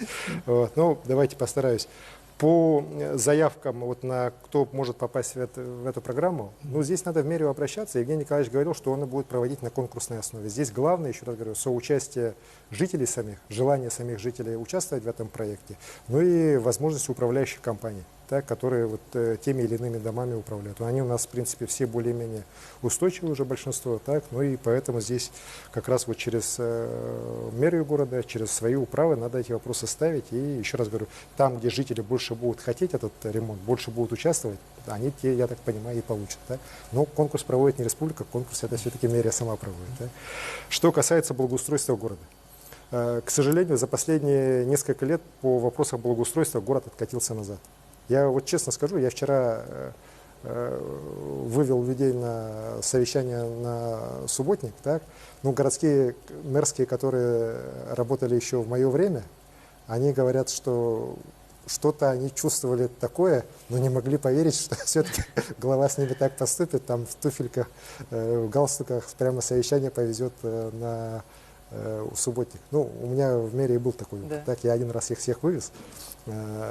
Почему так? Потому что, к сожалению, вот в этой части власти городские немножко оторвались от реалий. Вот то, что творилось вчера в Речь-порту, ну, я понимаю, вот Евгений Николаевич, конечно, был тоже очень Гора мусора. Да, разочарован. Ну, гора мусора, так. Причем мусор, понятно, что таскают из кафешек, которые в Речь-порту расположены. Там весь мусор — это одноразовая посуда, так, в основная масса, так. Но оно все раскидано на огромной территории. А это же, в конце концов, речные ворота нашей республики. Так. Ну, это же просто стыдно должно быть властям города вот такой Речь-порт иметь. Ну, понятно, что не они мусорили, так, но все же рычаги на руках есть вот этих наших торговцев, предпринимателей к ответственности привлечь. Ну и для бизнеса это тоже, знаете, такой сигнал. Но это же нельзя себя так по-свински вести, так? Мне с утра до вечера здесь предприниматели добропорядочные пишут: помогите бизнесу, там, не кошмарьте, не проверяйте, там, вот то, 5-10, а в то же время их коллеги вот ведут себя, ну, абсолютно по-свински, так, по отношению к городу и к его жителям. Вот, конечно, их надо ставить на место. Я уверен, что мэрия здесь все-таки выводы сделает. Так? Потому что, ну, для меня выводить их на субботники, это, знаете, это раз-два. Так? Я субботников вообще не боюсь, субботники даже люблю. Вот в птицефабрике, в той же, я вчера убирался, я точно вспомнил потом, я в своем инстаграме, 29 апреля 2017 года на том же месте мы делали субботник. Вот и с тех пор, судя по всему, там вообще рука человека, ну, не прикасалась. А опять же, вот горы вот этой одноразовой посуды, какие-то там стройматериалы тоже там ненужные выброшены и так далее. Так, ну, это же тоже, ну, окраина города, лес. Вот. В конце концов, лесопожарная обстановка такая серьезная может быть из-за вот этих всех залежей. Так. Опять же, никто об этом не смотрит, не думает. Здесь, конечно же, должно быть все-таки встречное движение, потому что этот мусор же не с Марса прилетел. Это наш мусор, жителей города Якутска. И здесь, конечно, надо, вот вообще жителям Якутии в этой части надо очень серьезно на этот всем подтянуться. Мы вот любим во время лесных пожаров все там рассуждать о природе, об ее защите и так далее. Я читаю же это, смотрел это все, так. Но когда вот идет речь о мусоре бытовом, да, тут все окраины наших сел, окраины наших городов, они все в леса, все в мусоре, в бытовом мусоре, который мы с вами там оставляем, бросаем, вывозим. Вот, сами относятся по-свински, так, ну и природа, вот, наверное, может быть, мне тоже один старый человек говорил, природа решила немножко нас тоже на место поставить, да? Вот, показать, кто мы есть и что мы можем. Так. Вот надо все-таки природу не только на словах, а на деле тоже любить. И наше отношение к ней, если будет хорошее, уважительное, с любовью, то я думаю, что и природа к нам с любовью будет относиться. А то мы от нее все брать, там, выкапываем богатство, ссорим, мусор бросаем везде, так, ничего не убираем, а потом ждем, что природа к нам будет хорошо относиться. Я считаю, что здесь мы должны все подтянуться. Ну, а что касается вопроса благоустройства города, мы здесь с Евгением Николаевичем очень часто общаемся. Подходы новой городской команды я поддерживаю. Вот. Уверен, что главное, чтобы у них все получилось, надо им просто работать и, еще раз говорю, ногами ходить по земле, по городу, все получится. Ничего страшного нет, в нем нет, в этих вопросах. Тот же самый «Миллион цветов», когда я первый раз произнес, так на меня смотрели, знаете, многие в городе, ну, с Луны человек прилетел, тут начал нам сказки рассказывать. В конечном итоге, вот в 2017 году, когда, ну, я вот избирался второй раз, мы посадили 1 600 000. Да. Вот помнишь же город какой? У меня же туда бабушки на улице подходили, плакали и говорили: Александр Сергеевич, вот мы впервые в Якутске ходим по улицам, и запах цветов у нас.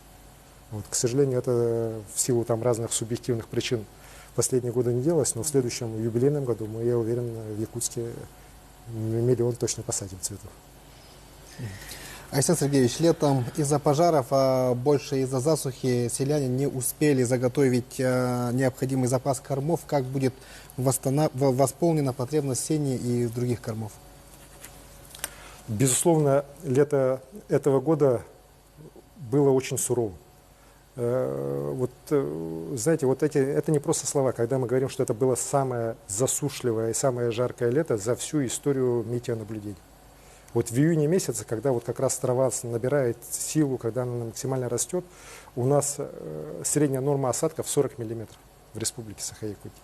Вот в центральной части, вот, в Заречной группе, в Вилюйской группе района. У нас выпало 1,8 миллиметра. То есть это более чем в 20 раз ниже норм. Вот. Конечно же, у нас поэтому травостой очень плохой по ряду районов. Ну и, конечно же, вот и лесные пожары – это во многом причина вот этой страшной засухи, страшной жары, которая ситуацию усугубила. Но при этом я бы хотел выразить огромную благодарность нашим селянам, нашим аграриям, которые, несмотря на это труднейшие условия, которых никогда в истории еще не было, они все отнеслись к вопросам вот, сенокоса, заготовки кормов как никогда ответственно. Вот, вы знаете, в начале, вот, где-то в августе месяце звучали цифры, что мы приготовим, там, наверное, не более 70% кормов.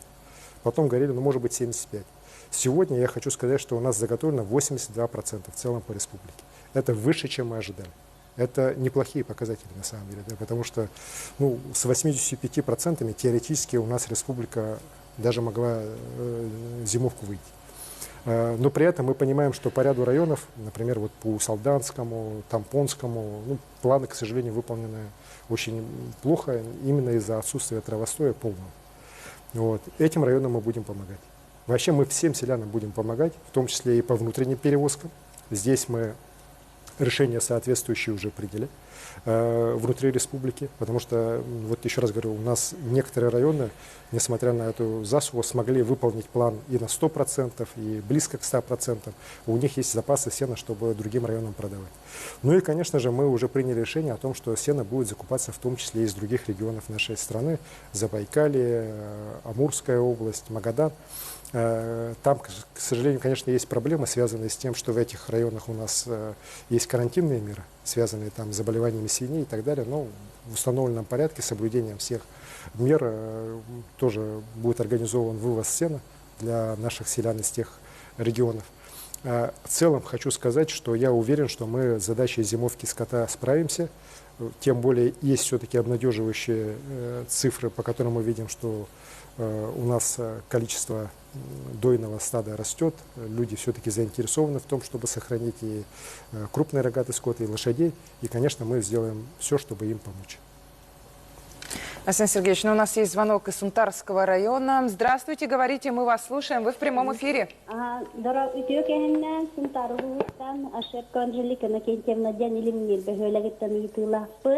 Көрі бұл бұйыл сөйгілерге ұнаған ая 35-тігінші салковая субсидия бұғытынан бірілігіті олысына адалаға біз түйеден оты ұлақан өрі біті мұңыра хуақпа.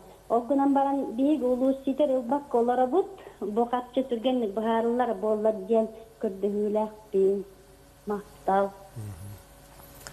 Мақтал болына Женекен Екетена, Бапуругын еген. Вопрос касается того, что вот система по начислению 35 тысяч рублей на вот одну корову для личных подсобных хозяйств, она сейчас на самом деле показала свою эффективность. Люди на самом деле довольны. Вот те, кто на земле этим занимается, они довольны. Так? Но вот Анжелика Иннокентьевна жалуется, и вот из 5 районов мне люди пишут, что есть там проблемы с тем, что не все еще получили. Я разбирался по этому вопросу. Там ситуация, почему такая получилась? Это, конечно же, слабая работа на местах органов местного самоуправления, управления сельского хозяйства. Они не учли того, что многие, вот, скажем так, коллективные хозяйства, подсчитав свои возможности, решили просто перерегистрироваться в личные подсобные хозяйства, получать по 35 тысяч рублей на голову, а не сдавать молоко, как раньше это делали там, и получать, ну, сейчас вот 50 рублей, например, так за литр. Потому что там, конечно, есть сейчас вот достаточно много ограничений, связанных в том числе и с ветеринарными требованиями, вообще в целом с бизнесом, который люди вот этим занимались по сдаче молока. И поэтому они решили перерегистрироваться. Это не было учтено, и в результате где-то вот по Якутии порядка там полутора тысяч голов скота не оказалось учтенным. Вот сейчас это все учтено, в том числе вот по Сунтарскому району. Там вот на память Сунтарский, Вилюйский, Верхневилюйский, по-моему, Намский и Татинский район. Вот. И по всем районам дополнительные средства будут доведены, люди деньги получат. Ну, очень надеюсь, что в следующем году уже таких проблем у людей не будет возникать. Вот. Конечно же, это такая, знаете, ну, неприятная история для меня. Потому что, еще раз говорю, очень хорошую идею из-за неправильных действий чиновников на местах ну, люди, к сожалению, вот до конца не понимают. Но спасибо, вот, что Анжелика Иннокентьевна понимает, что это все делается правильно, только вот прошу простить, что, к сожалению, не очень у нас такие расторопные оказались чиновники на местах. Уверен, что поправится, больше такого не будет. Спасибо. Еще один телефонный звонок. Добрый вечер. Здравствуйте, Арсен Сергеевич.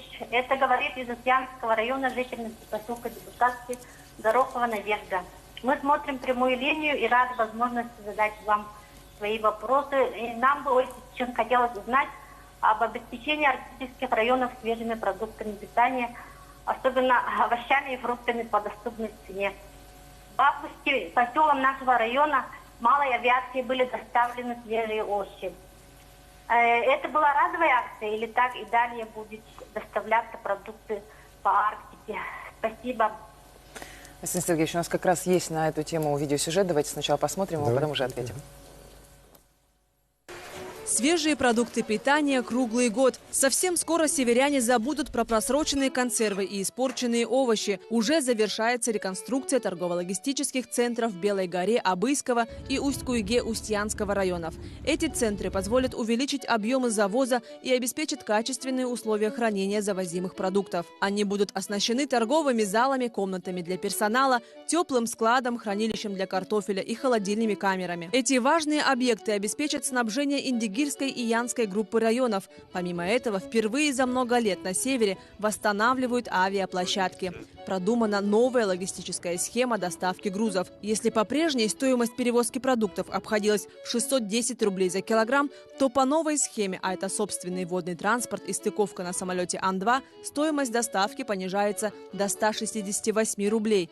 Экономия существенная – 442 рубля за каждый килограмм. То есть, благодаря данному масштабному проекту, цены на продукты значительно снизятся. Если даже сравнить в Якутске, то у нас здесь цены увеличиваются в 2-3 раза. Это неприемлемо для наших жителей, которые проживают в наших вот этих районах и в наследах. Поэтому благодаря постройке установки логистического центра в Куйге обещают, что в октябре он будет открыт, задействован, и там будут продаваться по ценам гораздо ниже. Цена картошки будет в арктических районах составлять 74 рубля. То, что будет сейчас завезено кораблем, и эта цена будет держаться до Нового года. И я смотрю, цена колеблется там от 70-80 рублей, то есть это фактически цена города Якутска. Благодаря восстановительным работам по авиаплощадкам на сегодня продукты удалось завезти в 36 поселений труднодоступной арктической местности. Во многих из них самолеты не садились уже более 20 лет. Количество поселков, где будут подготовлены авиаплощадки, оно увеличивается в разы. И сейчас посмотрим, что покажет себя полеты по Индигирской группе. Я думаю, что с такими темпами к 2022 году уже замкнем цикл системы по авиасообщениям Ан-2. Задача поставлена правительством главы республики на следующий год еще 4 торгово-логистических центра ввести в строй.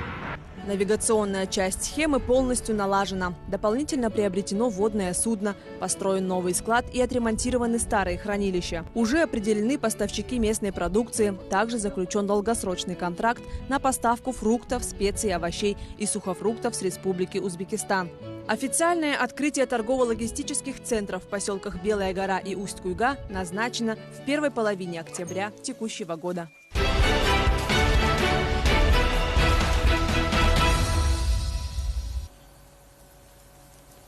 Ну и ваш ответ, Арсений Сергеевич. Ну, в этом видеосюжете практически ответ на вопрос и прозвучал. Конечно же, это не разовая акция была в этом году. Мы очень внимательно рассматривали вопросы снижения транспортных расходов вообще по Арктике, в том числе на доставку продовольствия туда.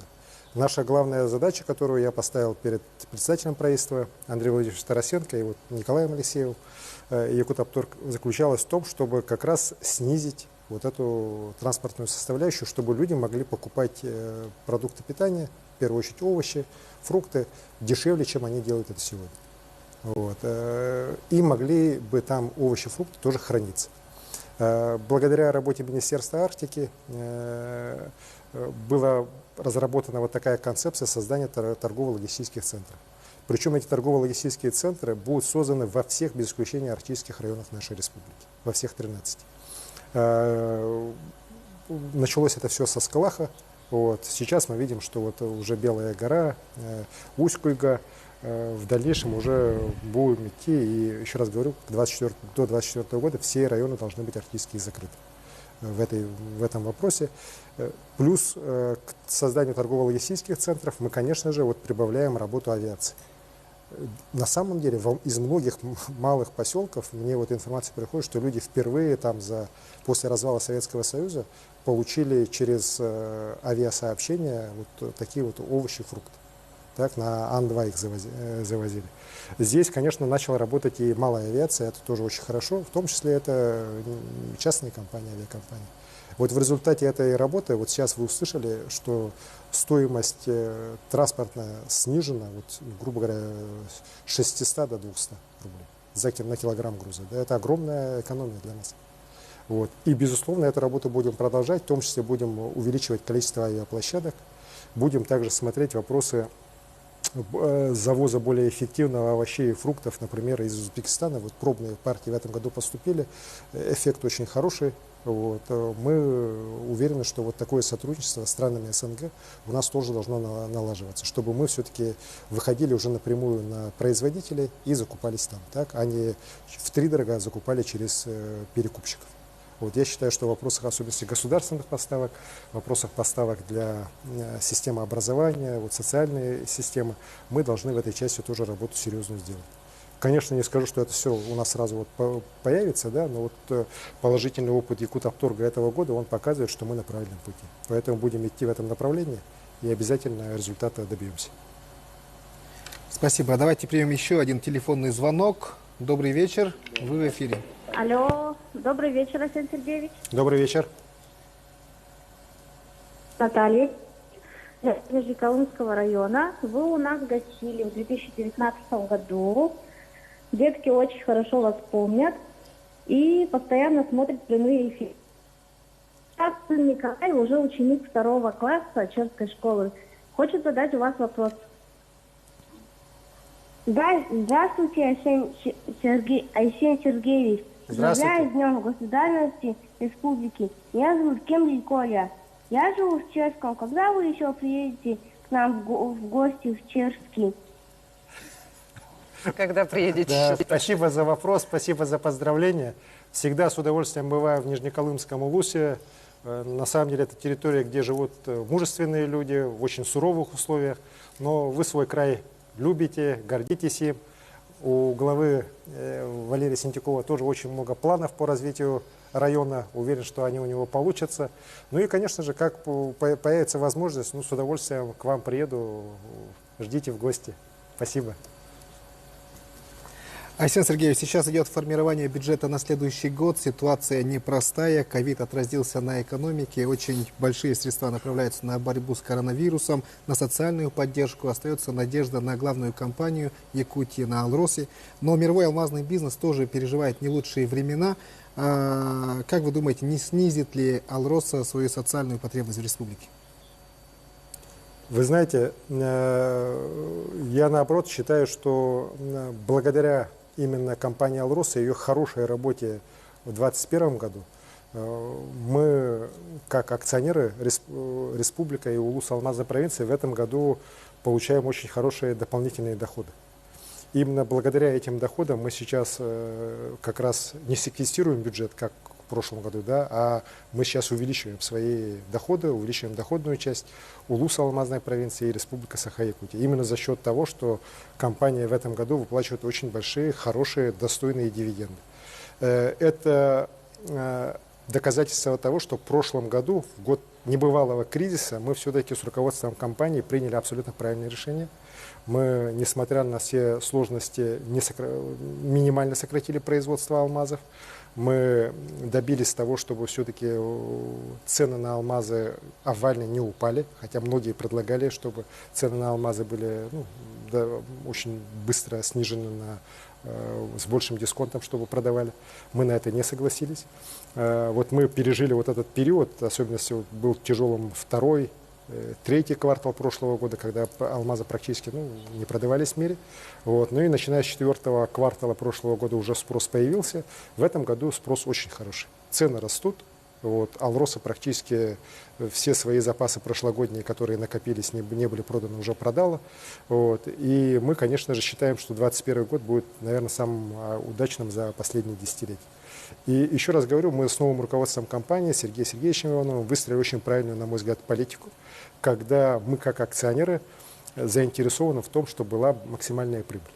И именно от этой прибыли Республика Саха-Якутия и Улуса мы получаем очень хорошую, значительную, уже дополнительную прибыль в виде дивидендов, кроме уже налога на прибыль и других налогов, которые в основном остаются у нас в республике. Вот именно налоги от компании «Алроса» сегодня практически они все остаются в республике.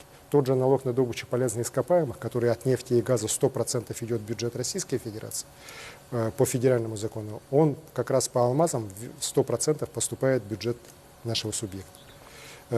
И еще раз говорю, что вот именно благодаря «Алроса» мы сегодня очень так уверенно смотрим на исполнение бюджета 2021 года.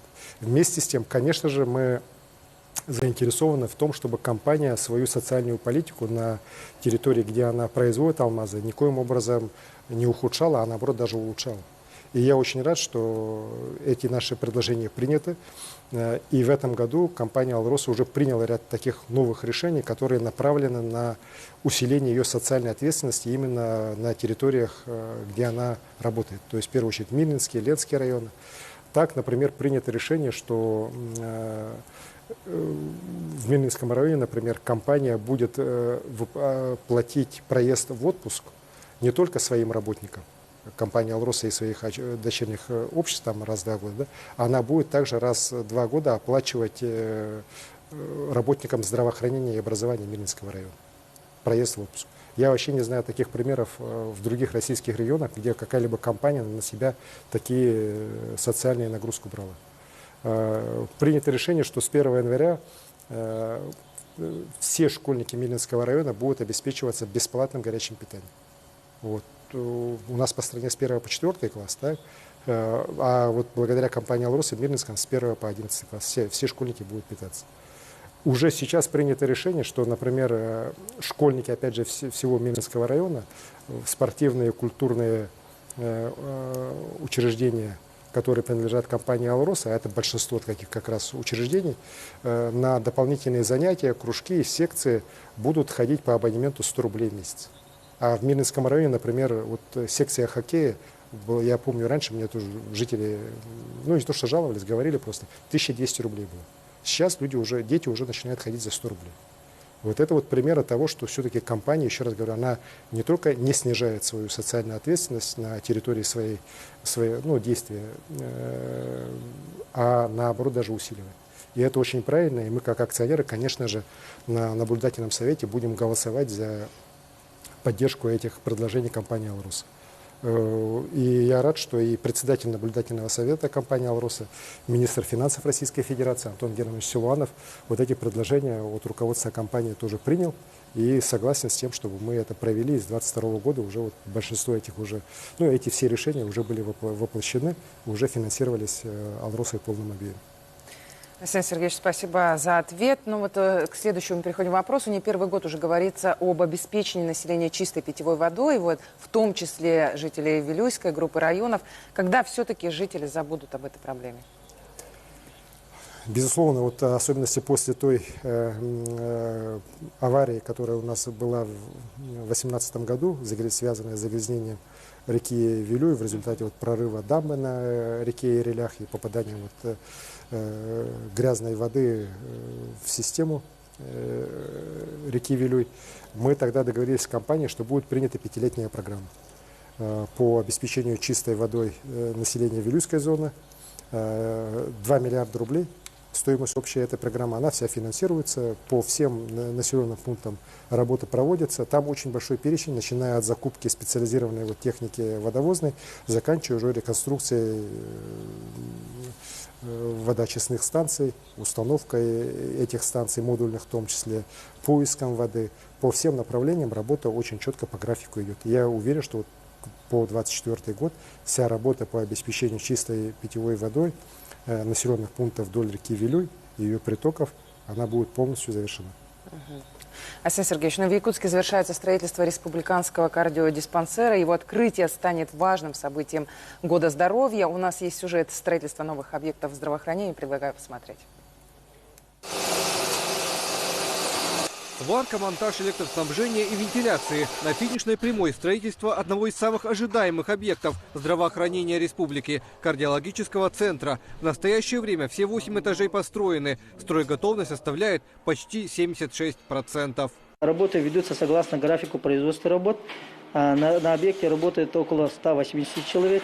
Это ведутся работы по внутренней отделке, монтажу вентиляционного оборудования, монтажу слаботочной системы, и другие сопутствующие инженерные работы. Новое здание рассчитано на 150 мест. Его площадь больше 15 тысяч квадратных метров. Объект вошел в программу развития Центров экономического роста Дальнего Востока. На его возведение из бюджета страны выделено около 4,5 миллиардов рублей. Проект упакован полностью. Здесь будут сконцентрированы самые лучшие оборудования, самые лучшие технологии. Здесь будут представлены отделения кардиологии, нейрососудистой реанимации, а также кардиореанимации. Строителям поручено обеспечить безопасные зоны на 7-м этаже в отделении интенсивной терапии. В эксплуатацию он должен быть сдан в декабре этого года. Не менее важный объект – строительство онкологического республиканского центра идет даже с опережением графика. Все монолитные работы завершены. В разных блоках здания уже идет отделка, бетонирование лифтовой шахты, штукатурка внутренних стен. На сегодняшний день ведется работа по фасаду, сейчас ведется, кровлю полностью закончили, и внутренние работы по запуску тепла начнем уже в зимний период. Мощности онкоцентра позволят принимать в поликлинике до 210 человек в смену, а стационар вместит 180 коек, плюс хозяйственный блок. Правительство региона ставит амбициозные планы сдать объект на год раньше поставленных сроков, уже в 2022 году. В республике поставлена масштабная задача не только строительства крупнейшего объекта, но и кадрового оснащения. К открытию онкодиспансера потребуется больше 1000 работников, медицинского и вспомогательного персонала. Врачей готовят на базе кафедры онкологии медицинского института и федеральных медицинских центров. Параллельно ведется работа по оснащению новейшим медицинским оборудованием, что позволит выявлять болезнь на ранней стадии. Соответственно, в разы повысить шансы успешного лечения. С вводом этого центра, возможно, будем выявлять еще больше. Так что этого пугаться не надо. Это возможности диагностики и возможности специалистов. А то, что будет оказываться помощь, скорее всего, мы будем выявлять даже ранние стадии для того, чтобы успех от лечения был гораздо лучше. Оба объекта крайне важны для населения республики. Онко- и кардиоцентры строятся по поручению президента страны Владимира Путина для улучшения качества жизни и здоровья людей. Фултон Валареса, Василий Соловьев, Вести, Якутия.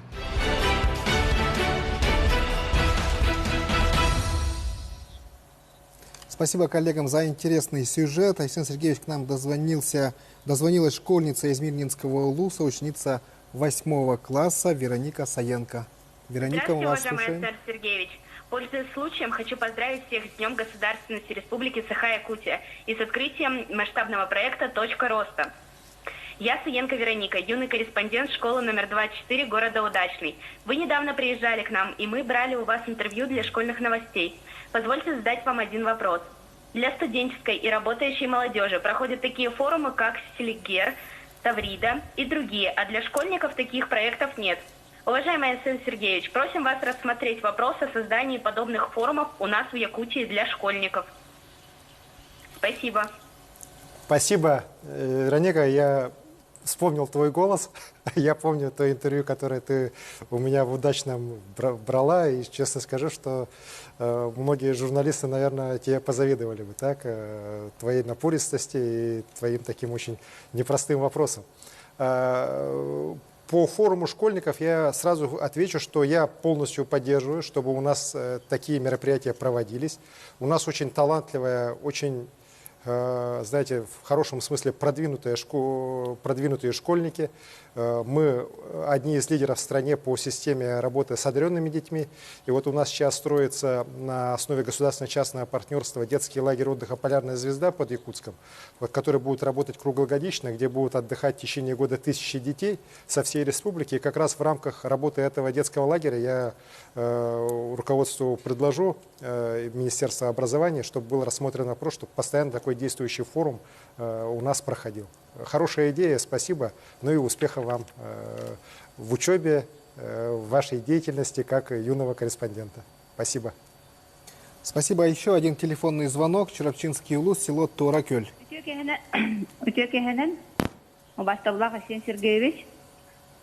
Здравствуйте. Бастатан туран Сахар Республикасының Сударствоның күні тиістігіндегі ағардылы бет.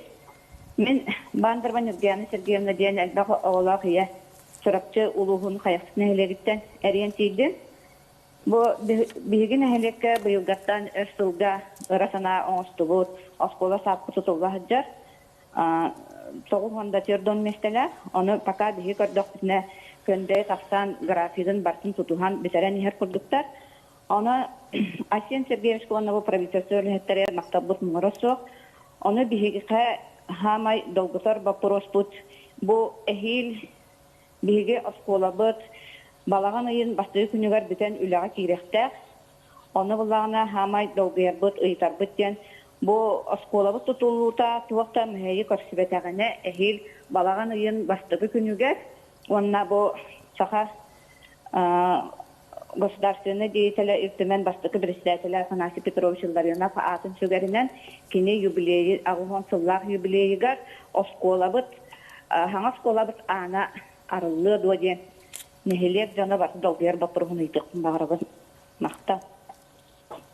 Татьяна Сергеевна бапургун мактал. Эньеха онна хаяқсы тоқтатыры барлыгар этекпун барабын. Бу оскола Каяндаганы тутулуга, оны хүдбек кисыллага юбилейне мероприятиялы бартер кире хадер, боскола тутула кирехтахтет. Оны бәяты пекокодук бу беге сахахера барта кен туттар кебет Афанасий Петрович Ларионов илтүмен бастыгы председателя аугон сылын эхил юбилейн мероприятиятахпет. Кене хырдык атыгарана мод будук улахан туту каяндаганы кемигер тутулу, оны контролламын дөсүтүл бербеккелиям, доктаны механа бар итна тоқтотуду, бутарағаны тақсығы, оны қайықсыққа әхил оскола саат тутулла кирияден рендеребін. Мақтал. Ну что ж, Асен Сергеевич, пришла пора подвести итоги. Мы ждем информацию о работе колл-центра, куда поступают звонки от жителей республики. Юрий, сколько вопросов поступило и на какие темы? Да, коллеги, за время нашего эфира к нам в студию поступило 156 звонков. Чаще всего звучат вопросы, касающиеся темы капитального ремонта, а также строительства дорог. Также задают вопрос, касающийся связи. Разрешите его озвучить. Так многие спрашивают, что сегодня охват ВОЛС, а значит скоростным и качественным интернетом, составляет порядка 90% населенных пунктов республики. Будет ли продолжена работа по подключению к ВОЛС в Арктике? И какие районы сегодня ждут своей очереди? Спасибо, Юрий. Спасибо за вопрос.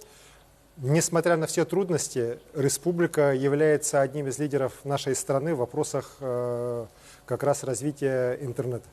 За эти годы проложено уже порядка 10 тысяч километров волоконно-оптических линий связи. Вот недавно я участвовал в церемонии, когда 43 населенных пункта одновременно у нас по республике получили доступ к быстрому интернету. 43 населенных пункта в самых разных районах республики. И там как раз одно из сел было Хангаласского улуса подключено, и Хангаласский улус стал у нас полностью уже цифровым. А вот на днях буквально село, по-моему, Тирют Аймеконского улуса подключено, и Аймеконский улус стал 5-м в республике полностью цифровым улусом. То есть улусом, где все населенные пункты подключены к высокоскоростному интернету. И эта работа будет продолжаться. Конечно, мы сейчас видим, что уже 92% населения имеют доступ к такому быстрому интернету. Сейчас в основном остались арктические районы. И мы начинаем там работу. Вы знаете, что мы дошли до Оленька, дальше должны пойти до Саскалаха, Юрюнхаи, вот это на западе. Ну а на востоке, конечно, наша задача выйти на Колымскую группу районов, через Тополиное выйти на Верхоянский район. То есть планы большие, и мы, конечно, безусловно, будем идти к тому, чтобы республика у нас была полностью подключена к быстрому интернету. В том числе, если будет такая необходимость, мы будем работать и с Минцифрой России по субсидированию спутникового интернета в ближайшие годы. Айсен Сергеевич, у нас как раз есть сюжет о подключении к качественному интернету. Давайте посмотрим. В телемедицинском центре Республиканской больницы номер 2 Центра экстренной медицинской помощи идет очередная видеоконсультация с нюрнбергскими кардиологами. Благодаря интернету за 5 минут собран полный анамнез о больном с острым коронарным синдромом для срочного перевода в Якутск. Часто общаемся в день около максимум до 5 телеконсультаций бывает. Из них 50% одабривается. С развитием скоростной сети в районах количество таких консультаций растет с каждым годом. Если в 2015 году было всего 500 видеосвязей, то в прошлом году около 7 тысяч. Консультируем сами не только республику Саха-Якутия, но и сами консультируемся, можем выйти на связь с ведущими федеральными центрами. За 6 месяцев текущего года по всей республике проведено более 16 тысяч телеконсультаций, из них телемедицинских более 9 тысяч. Лидерами по количеству таких подключений являются Алданский, Нерюнгринский, Мирнинский, Ленский и Мегино-Кангаласский районы. Телемедицина – это не только современный тренд в здравоохранении. Порой быстрая связь спасает человеческие жизни. Благодаря нашим врачам, благодаря этой телемедицине меня быстро все долечили там в Якутске. И все, и теперь я здоровая, все, и благодаря нашей телемедицине. Только в начале сентября к волоконно-оптической связи подключилось еще 43 населенных пункта. Хангаласский район стал 4-м цифровым районом республики, где все населенные пункты подключились к ВОЛС. Скоростной интернет постепенно добирается до севера и Арктики. Телемедицина для Арктики имеет огромное значение. Это, во-первых, круглосуточная консультация с ведущими специалистами города Якутска, республиканских клиник. Во-вторых, это образовательная функция. Ведь медицинские работники должны заниматься самообразованием постоянно. Здесь нам верный помощник телемедицина и ВОЛС. В этом году завершается и 3-летний план по подключению социально значимых объектов в рамках нацпрограммы «Цифровая экономика», где более 1300 объектов образования, культуры и здравоохранения будут иметь скоростной интернет. Кроме того, труднодоступные районы подключаются к спутниковой связи со скоростью приема 5 мегабит в секунду, что позволяет на спутниковом сегменте спокойно проводить видеоконференц-связь и пользоваться всеми услугами интернета.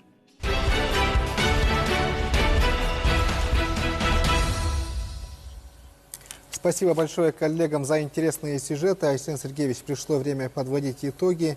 Олег Ильич, я прошу минутку, да, потому что вы же сами говорили, чтобы я WhatsApp тоже смотрел. Да. Вот в WhatsApp было очень много вопросов. Я когда во время видеосюжета выписывал, и хотел бы на несколько, таких интересных, на мой взгляд, ответить, я тут выписал. Если можно, так, если у нас время есть. Есть. Да, вот какой вопрос. Недавно на YouTube-канале посмотрели, как вы работаете один день, как у вас проходит рабочий день, а с кем вы обычно обедаете. Так, обедаю я один, и, к сожалению, очень быстро, да. Зачастую мои собеседники – это мои документы. На работе. Да, на работе. Как сохраняете свое здоровье при таком графике? Здесь здоровый образ жизни, и бегаю на дорожке беговой. Каждый день по полчаса. Что могу, как говорится. Так, какой вакциной вы привиты? Спутник и Спутник Лайт, я ревакцинировался. И всем советую, еще раз повторюсь, вакцина – это единственная возможность победить ковид. Так, кто для вас служит сегодня примером? Какие герои? Так, я хочу сказать, что примером, на самом деле, для всех нас, наверное, это наши медики и наши герои, которые отстояли наши леса. Вы устаете и как вы отдыхаете? Я такой же человек, как все, да, поэтому тоже иногда устаю. Летом особенности было трудно, когда пожары, мы там несколько суток там практически не спали, наверное, по 2-3 часа. Но отдыхаю, как я больше всего на природе якутской люблю отдыхать. Что бы вы могли посоветовать любому человеку 16 лет? Вы знаете, честно скажу, мечтайте И не бойтесь своих мечтаний и пытайтесь эти мечты реализовывать. Вот это самое главное. Это, наверное, не только для 16 лет, это и для более старшего возраста тоже очень. Вот. Не бойтесь, а то у нас, знаете, вот старшие начинают: ой, чего ты мечтаешь, это у тебя никогда не получится. Не надо бояться. Мечтайте, и весь мир у вас будет в кармане. Так, главное идти вперед. Так, чем вы гордитесь? Я горжусь своей республикой и нашим многонациональным народом. Ну и, конечно, я очень горжусь своей семьей. Вот, и, наверное, завершающий вопрос. Да, вот про кино пришел. Якутское кино очень мрачное. Неужели оно вам нравится? Вы знаете, оно не мрачное, оно просто другое. Вы знаете, вот нашу якутскую природу, да, тоже, когда я людям рассказываю, говорят: ой, да у вас так страшно, у вас там морозы, туманы, как можно там жить и так далее. Да? Но мы-то с вами, якутяне, прекрасно понимаем, что наша погода бывает, природа бывает разная совсем, да, она бывает прекрасная. Вот то же самое относится к кино. Так оно не мрачное, оно просто другое. Вот, и вот люди во всем мире начинают понимать, что в якутском кино есть что-то прекрасное такое, внутреннее, да, и поэтому побеждают вновь и вновь на разных кинофестивалях. Вот, поэтому, ну вот я вкратце, наверное, так. Спасибо большое, Семен Сергеевич. Сегодняшний наш эфир проходит День государственности республики. В завершении эфира ваши пожелания нашим телезрителям в этот день. Дорогие друзья, сегодня День государственности нашей республики. Мы его отмечаем в преддверии столетия нашей Якутской АСР. И, конечно же, я уверен, что Якутия всегда была форпостом нашей великой страны на северо-востоке. И мы всегда будем идти вперед. Да, нам непросто, да, у нас проблемы, у нас ковид, у нас были лесные пожары. Но мы, якутяне, доказали, что когда мы едины, когда мы объединяемся, мы можем победить любые напасти. И я уверен, что в год юбилея, славного юбилея нашей республики, мы докажем это, и самое главное, докажем это самим себе. Я желаю вам всем успехов, желаю большого человеческого счастья и здоровья. Джоллах болун, здоровый болун. Семен Сергеевич, мы благодарим вас и жителей республики за участие в нашей программе. Поздравляем всех с Днем государственности. На этом все. До следующих встреч. Керсю Хадери, Чаген Чапдик Богу. До встречи.